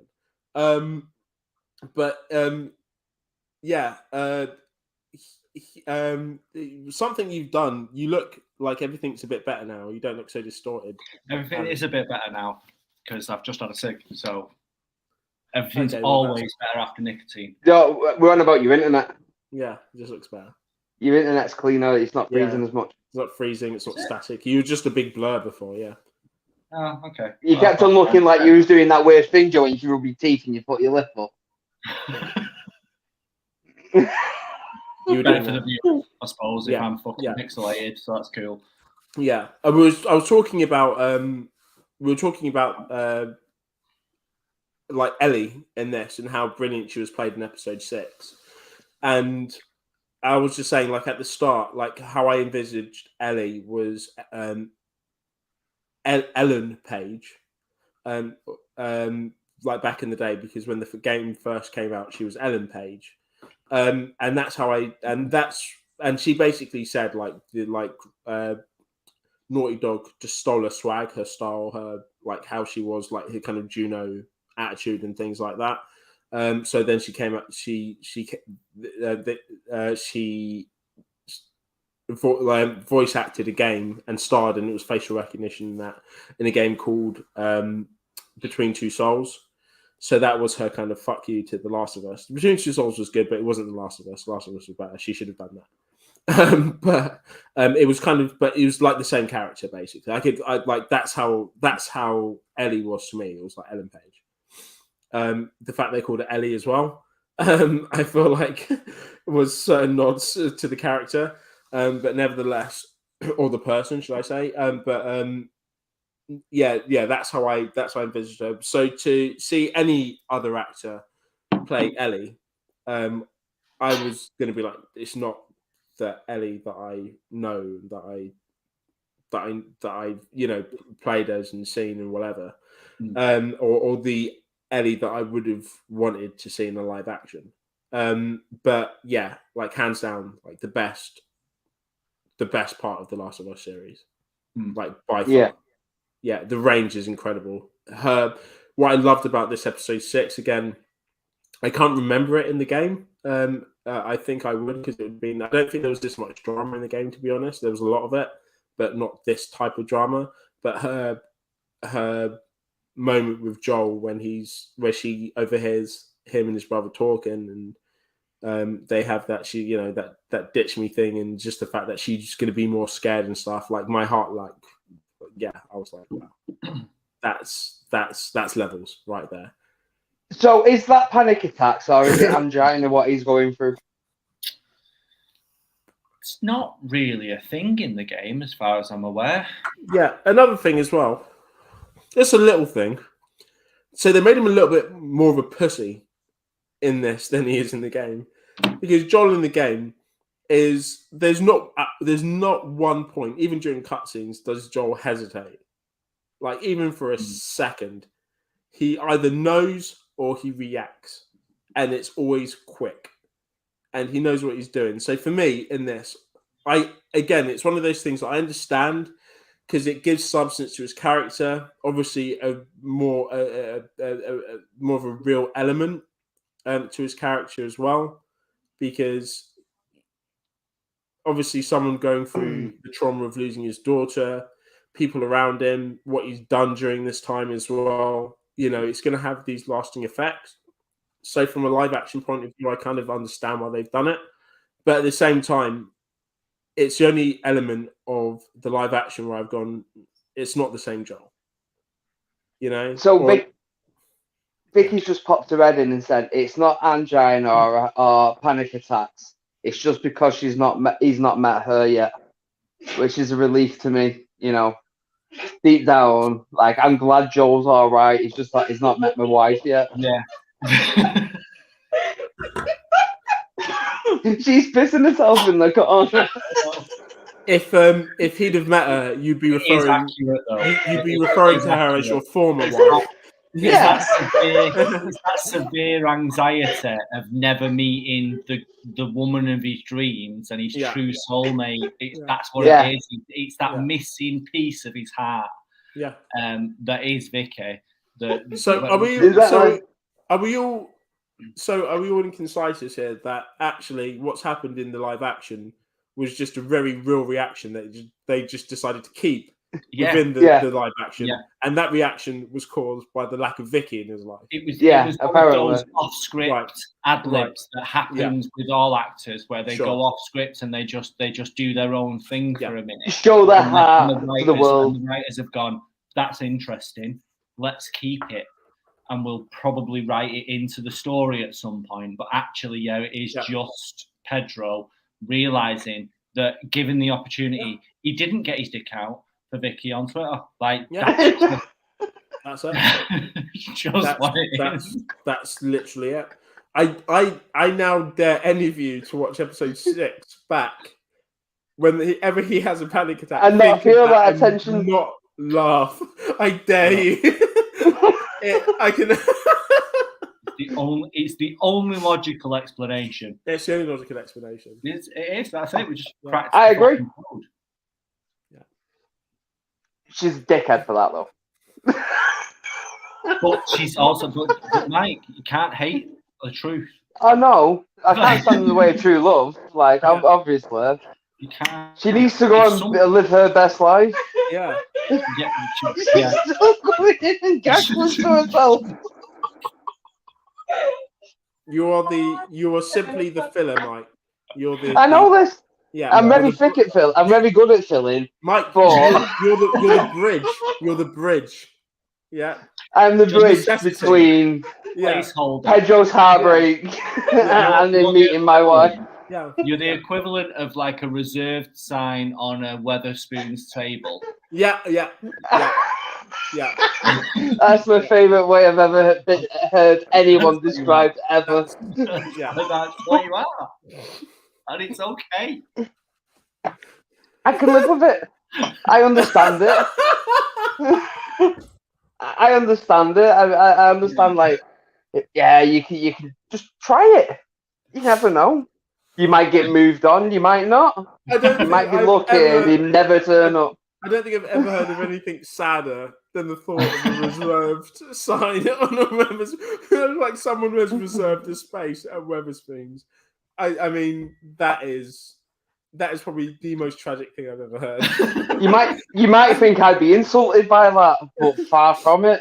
Mate, I feel like the only way is up from there. Mate, bear in fact that we know that there is a war going on in Ukraine, that we know that the possibility of China funding Russia and giving them weapons could lead to World War III, and to know that in Turkey, relatives are stood by rubble waiting for their loved ones to be dragged I can't make a joke about it now, bro. You've gone too far. That is funny. And that is also the saddest thing I've ever heard. And you are welcome. Well the done. The world. Alan, you that are is welcome. Hilarious. Because that is not even something that I stole from someone else. That's just pure off the top of the dome. Into my tiny brain. Probably should be a battle rapper. Hi. That's Vicky. I would absolutely spend 9 minutes calling someone a cunt. Mm-hmm. Not an issue. Yeah. Insulting someone's mother, telling them how they weren't wanted and they should have been aborted. Absolutely cool with that. Yeah. I'm just not sure I could do it in front of a crowd of people. Never mind on the internet in front of anyone. Let's do it. Let's me and you get in a room, just me and you, and we can film it. And I'll tell you, mate. Are we still talking about you insulting people? Or is this your pickup line? He just wants to get in bed with people, doesn't he? Yeah, we can film it. Yeah, I mean, like fucking hell, mate. Bit strong. Just met you. Thanks in advance. Wow. A little bit rapey. Not gonna lie to you. I said thanks. Mate, thanks in advance. You know, what the fuck? What kind of messed up shit is that? Alright, I'll reword. Thanks in anticipation of your cooperation. Is that alright? That's like the poshest rapey way. Yeah, posh rape. It is. Alright, babe, you good? Me and you, yeah. Yeah, Sue's up on a bastard. That sounds like anyone from the Tory party, like coming on to. Thanks in anticipation of your cooperation. Thank you very much for anticipation of your cooperation. It's like fucking hell. Like, do you get a choice? No. Absolutely not. It's best just to cooperate. I do use that in emails a lot. Thank you in anticipation of your cooperation, and for the avoidance of doubt, my favourite lines to use in emails, because one of them is just so I'm clear, don't be a cunt, and the other one is this isn't really a request. I'm telling you that this is going to happen. I would not use those on women. To be clear, men is a different like thingy, but like women, he has used it. It's not he will. It's a matter of when. Again, yeah. Notorious for it. Infamous, mate. Notorious. Okay. Yeah. Okay. What else are we talking about? Puss in Boots. Oh yeah, go on. Hey. So I watched this with the kids last week, and I had really low expectations. Like the first film was all right. It was a breakaway from, obviously, I really like the Puss in Boots character from the Shrek trilogy. Shrek. Because it's Antonio Banderas, and what's not to like? Apart from the fact that it's Antonio Banderas. Is that a question? Because I have some answers. Yeah, no, like I get it. It's rhetorical. Okay. Yeah. Okay. But also, like, so he was like a really great side character in a fairly average 4 films. Like, a couple of them were good. The other 2 probably not so much. So I wasn't expecting very much. The first film was okay. Like, I enjoyed it for what it was. This second one is fucking insanely funny. Like, genuinely incredible. Like, I'd seen it get sort of nominated for an animation Oscar, and I was just like, they've just done that because it was out this year. Like, it's not because it's actually good. And now I'm like, it's definitely going to win. It's got to win because it's fucking great. Like, the writing, the comedy, the timing, the way sexiness, mate, sexy all the way through it, bro. Sexy all the way through. I think it's Penelope Cruz who plays Kitty Softpaws. Mate, that cat. No. Get it. Mate. Don't do it. Don't do it. Fluffy. Sexy. Is it? I'm about it. All right, so you're up there with him, with his Jessica Rabbit thing, but you've gone for an actual animal. I don't think Nick realizes he's in the clear here, but it might be because of her voice, and I'm not just seeing Kitty. I'm seeing like Penelope Cruz with soft hands. Like, what's not to like? Like, no, that he didn't say, I'm not seeing Kitty. I'm not just seeing.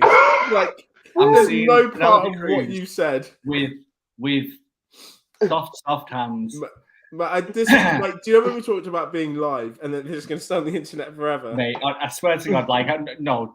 In all fairness, though, like, all joking aside, I'm not even being a fucking dirty pedo. The film is genuinely fucking amazing. Like, it's funny. Like I say, the writing's great. All of the side characters that come into it all have their own fleshed out backstories where you actually give a shit about them and they're not just filler pieces. The main there's kind of like 2 villains in the film. One of them, I feel like, is voiced by. Did either of you watch Big Mouth? Yeah. So the main, not the main Nick Kroll. Nick Kroll. So not that main kid who's Nick, but his mate. I can't remember his name, but the curly-haired kid. Oh yeah. The got a chode. Yeah. Like that.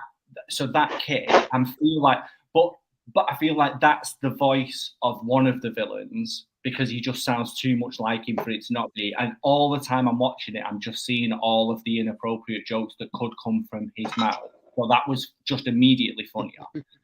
And then he's also a proper cunt in the film. Like, he's the best villain in that he just does not give a shit about his henchmen. He's literally sending them to their death or shooting them himself and going, oh, sorry, you died.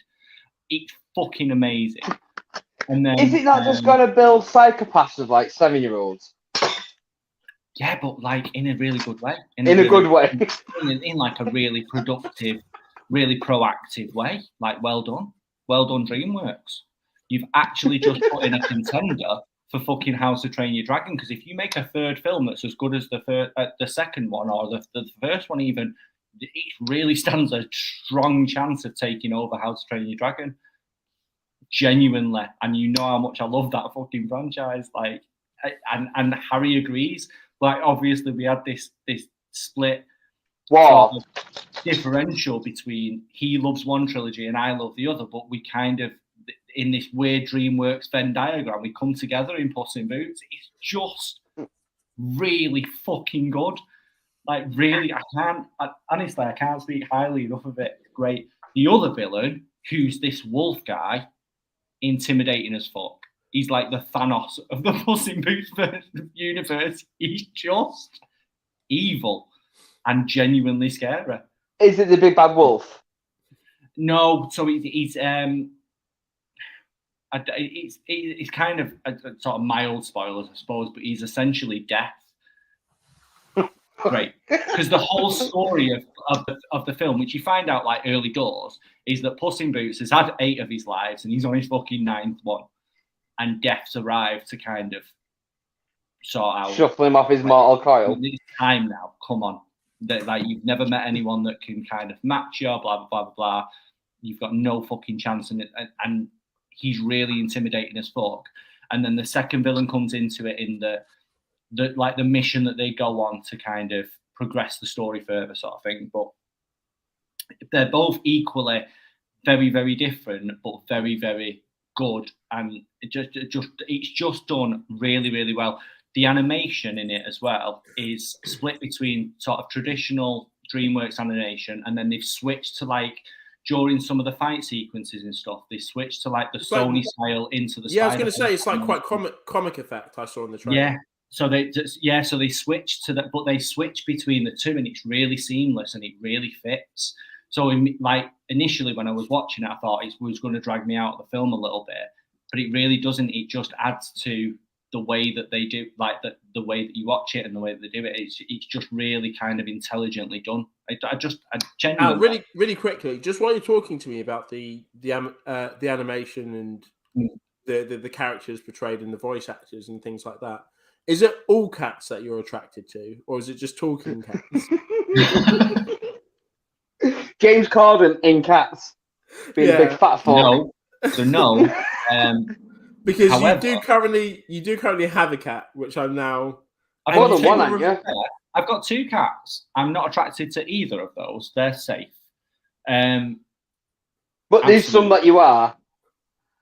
No, I never said that. I just. Well, why didn't you say all cats? But you said that your 2 are safe. Specifically said Penelope Cruz with soft hands is not to be sniffed at. And I defy you don't mind her sniffing your hands as a cat? I mean, no, that's not what I said. I'm just reading between the lines here, Alan, because I'm just because what you're doing is making shit up. That's different. I just know that you're a sexual deviant, and you definitely would do that. Yeah.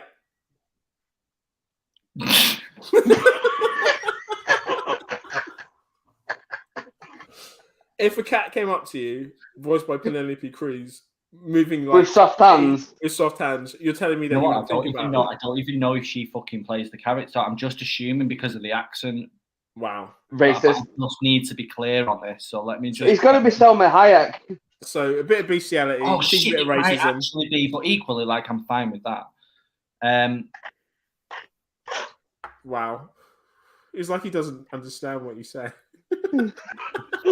Like, it's not like it's on the internet. It's not like it's on the internet. You go, bro. It's actually Selma Hayek.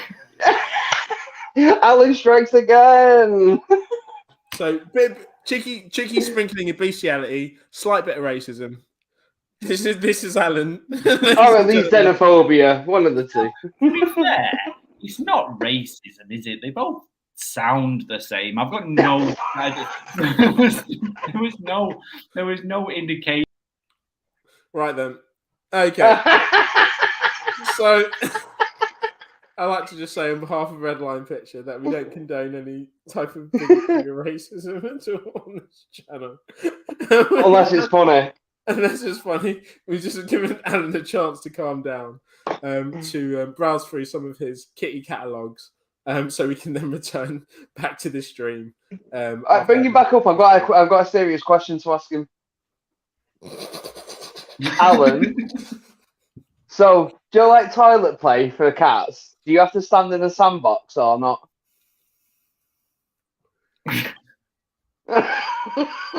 Cool. So I think we've got what we need to know. That's absolutely fine. So this is Green Great. We've been Red Line Picture. This episode is definitely 100%. This episode is 100% getting deleted. No, because I went to see Quantumania as well. So all right, okay. Talk about that. I haven't seen it yet, but did you enjoy it? So, all joking aside, about the thing. What thing, Alan? What thing? About cat litter or not? It genuinely had nothing to do with skin colour or race. It's just that they're both kind of Spanish sounding. Hold on a sec. Wait, Alan, hold on. Oh, you fucking such a cunt. So, on behalf of Red Lion Picture, my comments on confusing Salma Hayek with Penelope Cruz had nothing to do with racial ethnicity or the colour of anyone's skin, just the fact that I'm dumb as fuck. They're both male and sound kind of Spanish. Thank you, Alan. Wow. Thank you. Thanks for saying that. It really like brings a tear to my heart when you're open and honest about how you feel. But Yeah, can you answer the question, brother?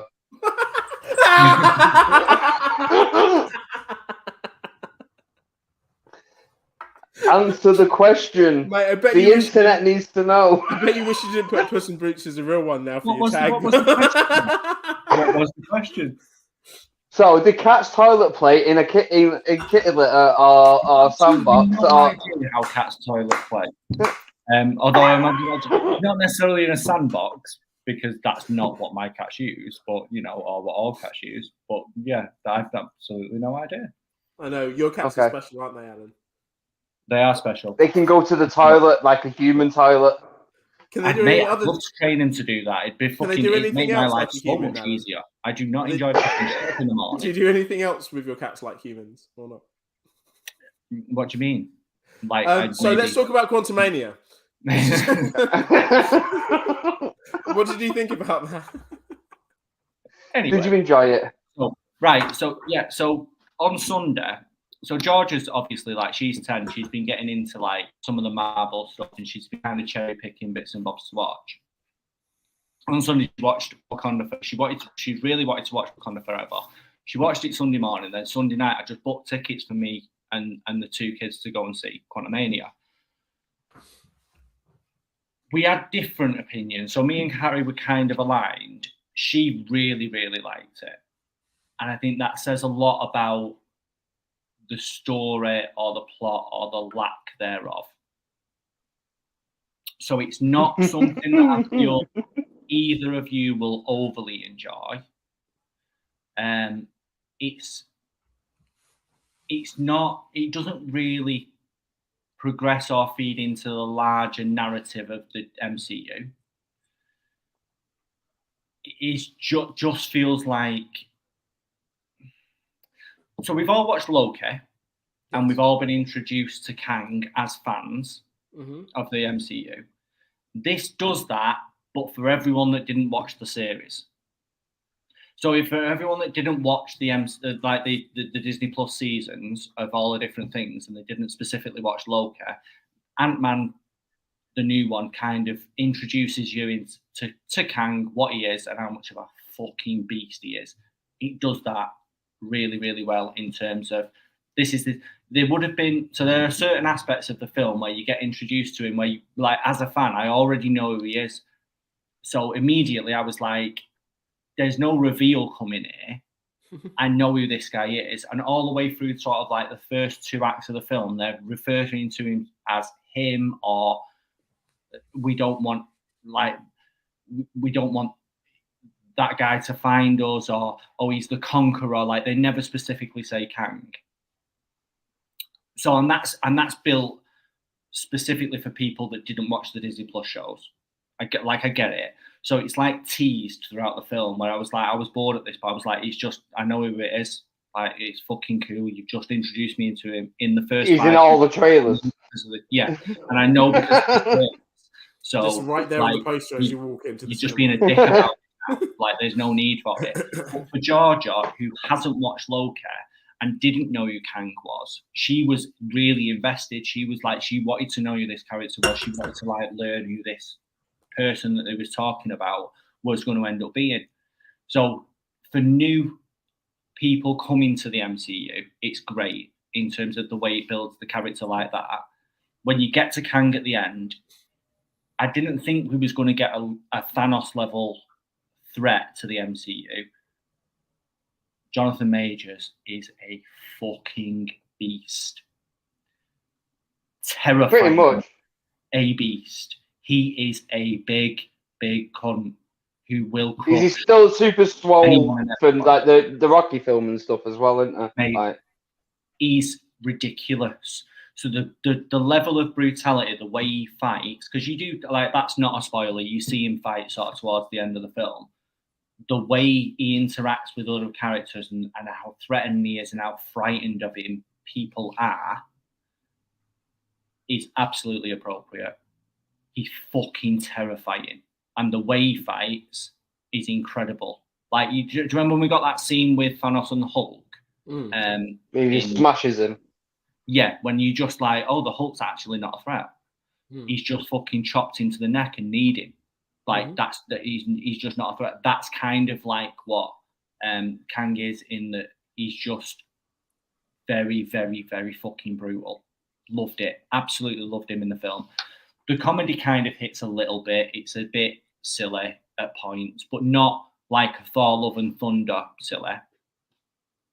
It's the quantum realm that they go to. It feels very Star Wars, but not in a good way. It feels very prequel Star Wars, cantinas and stuff like that. Bill Murray's character is a fucking throwaway. There's a lot in it that's kind of not great. Not bad, Bill Murray. But there's a lot in it that's for newer people coming to the universe. I could see why you would really enjoy it as a viewer and not as a film critic. There's not an awful lot of plot there. It's kind of end to end. It does what it needs to do. They could have played more on the family dynamic. There could have been some significant things that happened, which was a bit of a missed opportunity. But ultimately, like, I enjoyed it more than I thought I was going to. It's a solid 7 out of 10, I'd say. Above average. It's not. Pardon? Above average. Yeah, it's better than what came in Phase 4. Mm-hmm. It's probably on par with how I feel about Wakanda Forever, which Wakanda Forever probably sits slightly above it, but only because I don't consider that a Marvel film. In terms of, I went into it knowing or feeling like I wasn't expecting any kind of big action scenes, any kind of progression of the overall MCU. I just expected a 2-hour tribute to Chadwick Boseman, and that's what I got. It was just a love letter to Chadwick. That was it. And I was fine with that because that's what I expected. So it sits slightly higher than Ant-Man. Unfortunately, that's because of my expectation, not necessarily because of the film itself. Yes, I didn't expect that. I was not. For that. Nick really fucking hates that film. He really didn't like it. I get it. You know what? I've no disrespect to Chadwick Boseman. Like, great that like I thought there was going to be. Yeah, I loved the Marvel credits in the beginning. I liked how it started, and I liked the elements, and I knew that he'd be spoken about. And then I was expecting the film to progress, which it didn't. We were still there, and then there was more tragedy in the film. I was just like, wow, this is just one big Kleenex. It's just, to be fair, when Black Panther actually appeared, I was like, oh yeah, this is what I'm watching. Yeah, I mean, to be fair, it may have been. I might be emotionally more invested in that film because of when I watched it. So it was out in November, so that might have skewed my opinion of it. Now, I watched it again on Sunday and still felt exactly the same and still cried exactly the same as I did the first time I watched it. That I don't think that'll ever leave me because of when I'd initially watched the film. Yeah. So you don't have to. I don't think you have to justify. I think most people feel the same. No, I just people. Just that Nick has no soul. Most people have a soul. That's it. Yeah, but do you remember that's the fundamental difference? It was designed for people that have a heart and soul. Yeah, but we went to when the first Black Panther come out, or just after it. I think we went to an early doors premiere battles event, and there was. I remember walking to a restaurant. It was me, you, Mike, Briggs, Stro, Flawless, and Tox. And me and Tox were arguing about the first film because he really fucking hated it, and I really loved it, and Stro really loved it. I don't feel like it's that where it's a difference of opinion. I'm not going to argue with anyone about why they should like Wakanda Forever. That's just the way I feel about it, and I know that can be separated from a normal film review or a film critic's opinion of the film. Do you know what I mean? I just know that that's an emotional attachment that I've got to it because of other things, or potentially because of other things. So I'm not going to argue with anyone if they hate it. That's just the way I feel. Whereas that first film, I would die on a fucking wall for that, because that you're wrong. If you don't like it, you're not right. Simple as that. I enjoyed the first Black Panther, but I again, like rewatching it, you know, Killmonger was the best part of that film for me. 100%. Yeah. Michael B. Jordan's a better actor. That's why, though. And the character isn't as dry as a member of a royal family. Yeah. But also, at the end of the day, he is probably the better actor, which is not. That's no disrespect to Chadwick Boseman. That is just Michael B. Jordan is fucking god level at this point, and he's written more interestingly than an average fucking royal would be. Yeah. So cool. Like, Boseman did what he needed to do, which was on the page, as Michael B. Jordan probably did. But Jordan probably had the advantage of working on 2 films prior with Ryan Coogler. Yeah. Where he had that dynamic with the director, and he knew exactly what he was being asked of him, and he just fucking delivered, as he did do in the 2 films previous to that. And weirdly for an MCU film, one of them characters is more believable as a person, even though they're both quite clearly not, like, no one in this world is like either of them 2 people. No, but a great villain is ultimately flawed, and in the belief that they are doing the right thing. And let's face it, the film ends up with them doing exactly what he wanted to do, but just with a softer approach. Like, Killmonger was right. There was no one's arguing with that. He was ultimately absolutely right on what should happen and the flaws under. Like in Age of Ultron, is it? No, Civil War. Daniel Bruhl's character, is in the right. Like, he's in the right. He's gone about it like an absolute fucking psycho, but he's in the right. And even though you don't really see that much of his character, he's one of the more rememberable characters in the whole of the MCU. Yeah. And that's even before him dancing. Yes, it is. But dancing was like the cherry. That was amazing. The best thing he's ever done. I made it. Yeah. Right, I'm hungry. Okay. Let's wrap this bad boy up. Guys, as always, it's been a pleasure. This episode will definitely get deleted. So make sure you watch it all the way through. I'm going to download it quick, sharp. Yeah, exactly. Download it and shit. Yeah. But yeah, we're going to be watching with bated breath the next 3 episodes of The Last of Us. See what happens next. I think either way, I think it's been a good series as a wrap up. And although it's been kind of fairly quick to kind of skip and get to things and not as action packed or the elements of horror that we were expecting, I think it's been good. You know, I think it's been a good series, and I think there's been strong elements to it. So there's going to be, so I think we're excited to see what happens. Yeah, I still look forward to it every week. So that, as soon as I don't look forward to it, I'll know like it's falling off for me. But every week I'm still like, come on, let's get cracking. I've got a next episode to get to. Because it aired in America, like obviously early this week, it felt like such a long time to wait for this episode. Which is that's the key to a really great show, isn't it? When you feel like something's been taken away from you every week. Yeah. Like someone took away yours. Like cool with it. It'll continue to be really fucking solid, I would imagine, to the end, regardless of whether or not. Like National Treasure finishing. I feel lost without it. Really, like genuinely at fucking see. I just don't. I don't know what. I don't want to live without it. It's horrible. Like I've had no one just fix things just from knowledge that's in their head that we didn't know they previously had. Ever.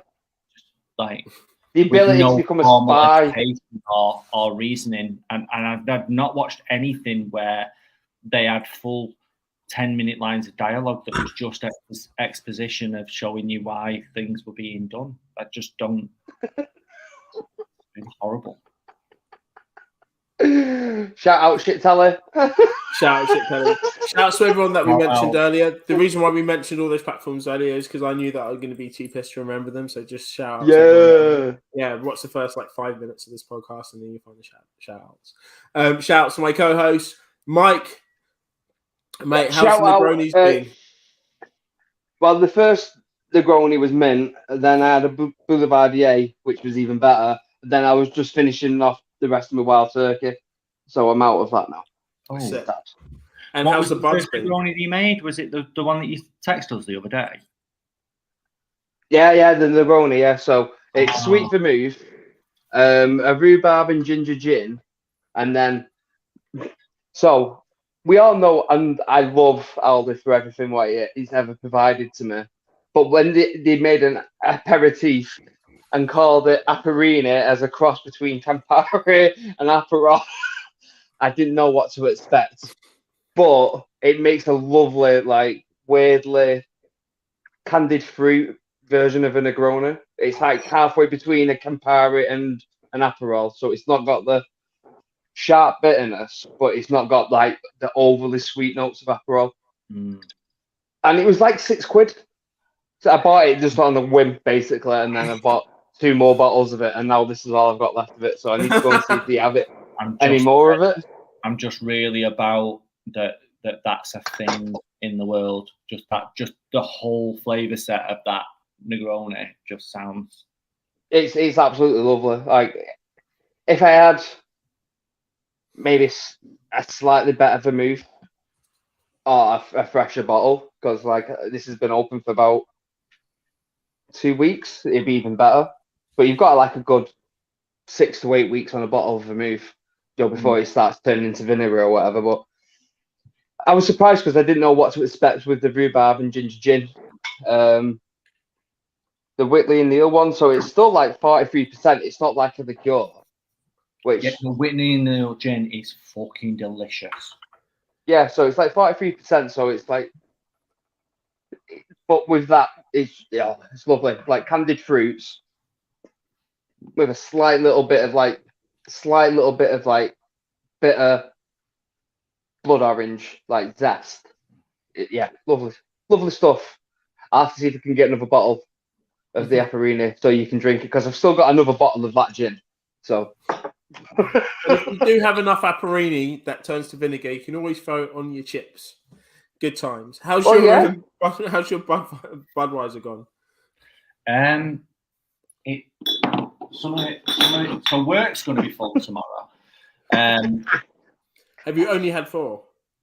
Well, 5 so far. Yeah, mate, it's Budweiser. But also, I'm alone, so probably the rest of them are going to be gone. No, they will be gone. Otherwise, because that's not depressing at all, is it? So, hey, if I can get drunk on my own, lad, I trust that you can do it too. Yeah, I just need to find something really shit to watch while I'm drunk. You've got YouTube. You can, you just rewatch this podcast back. Yeah. Oh no, Nick! What was that weird thing? What was the weird show we started? What was the weird show we started watching in Scotland? Oh, Don't Hug Me, I'm Scared. Watch that. Watch Don't Hug Me, I'm Scared. It's all of it. It's 6 episodes of the YouTube original, and then it was out on Channel 4 as a full series. It is fucking wild. It is. Do you know what? Now a fan. When I watched it, we was all pretty freaked out by it when we first saw it. It's on for. I just think it. Yeah, it's a multi types of animation, some claymation, a lot of puppetry. There's a little bit of I'll literally just go to 4OD or whatever and just watch episode 1, just the first one. It is incredible. And then just Apparently, it's a dark comedy. Yeah, It's fucking weird. yeah. Love it, but it's weird. But they made like 6 episodes on YouTube. Like over 6, they made 6 episodes on YouTube over 6 years because it took that long to make. And then it got picked up by Channel 4 and they put out a full series. Yeah, and like which is yeah, wild. It just reminds me of Scotland and just being there and all of us just being like... Reminds me of being drunk in Scotland and just going, what the fuck is this? It was great. Mate, there's a point where Mike was... We watched it the first time and Mike was just like, nope. And he turns it off. Then we watched it the next day and we're like, we're going to get through this. And we ended up getting through 2 episodes. And I was like, sold. And Mike was like, not sure, but probably going to watch more. Sam was just like, no. And Vic was like, you guys are mental. I'm not watching it. Just left and went bed. Yeah, exactly. Yeah. Mate, yeah. But yeah, I feel like Mike and I were like quite intrigued. We're like, oh no, but maybe. Like, it's just because I was like drunk and I was like, I don't. Yeah. What's that? He's all over it. He's just got it loaded up. Do it from the first episode, mate. Do you know what? It's actually got to the point where I've seen all the episodes that many times that is actually quite normal for me to watch now. Like watching it actually seems okay. What's it called? Yeah. Don't hug me, I'm scared. Yeah, sorry, yeah. I know it came in my head. Shout, mate. We're gonna end this broadcast, but shout out everyone that's watching.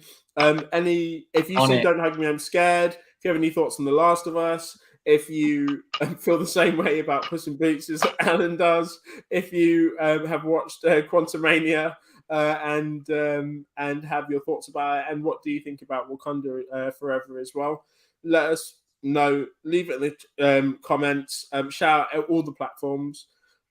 Big up you guys. Alan, you seem like you have something to say. Yeah, so also one of the girls, Anime Amy said about Yellowstone before, which neither me or Mike have watched, but I do intend to watch it because it's supposed to be fucking sick. So any shows that you want, like that you think are really good. That Yellowstone's the Kevin Costner thing, isn't it? Yeah, it looks fucking great. So yeah, anything like that you want us to watch or you want us to talk about or shit on, cool.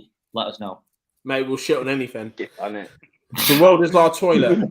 Right. Nice one, guys. We're Red Lion. But is it a sandbox? That's Alan. Or is it a sandbox? That's Mike. That is Alan. I'm Nick. Thank you very much for watching. Shouts. Peace.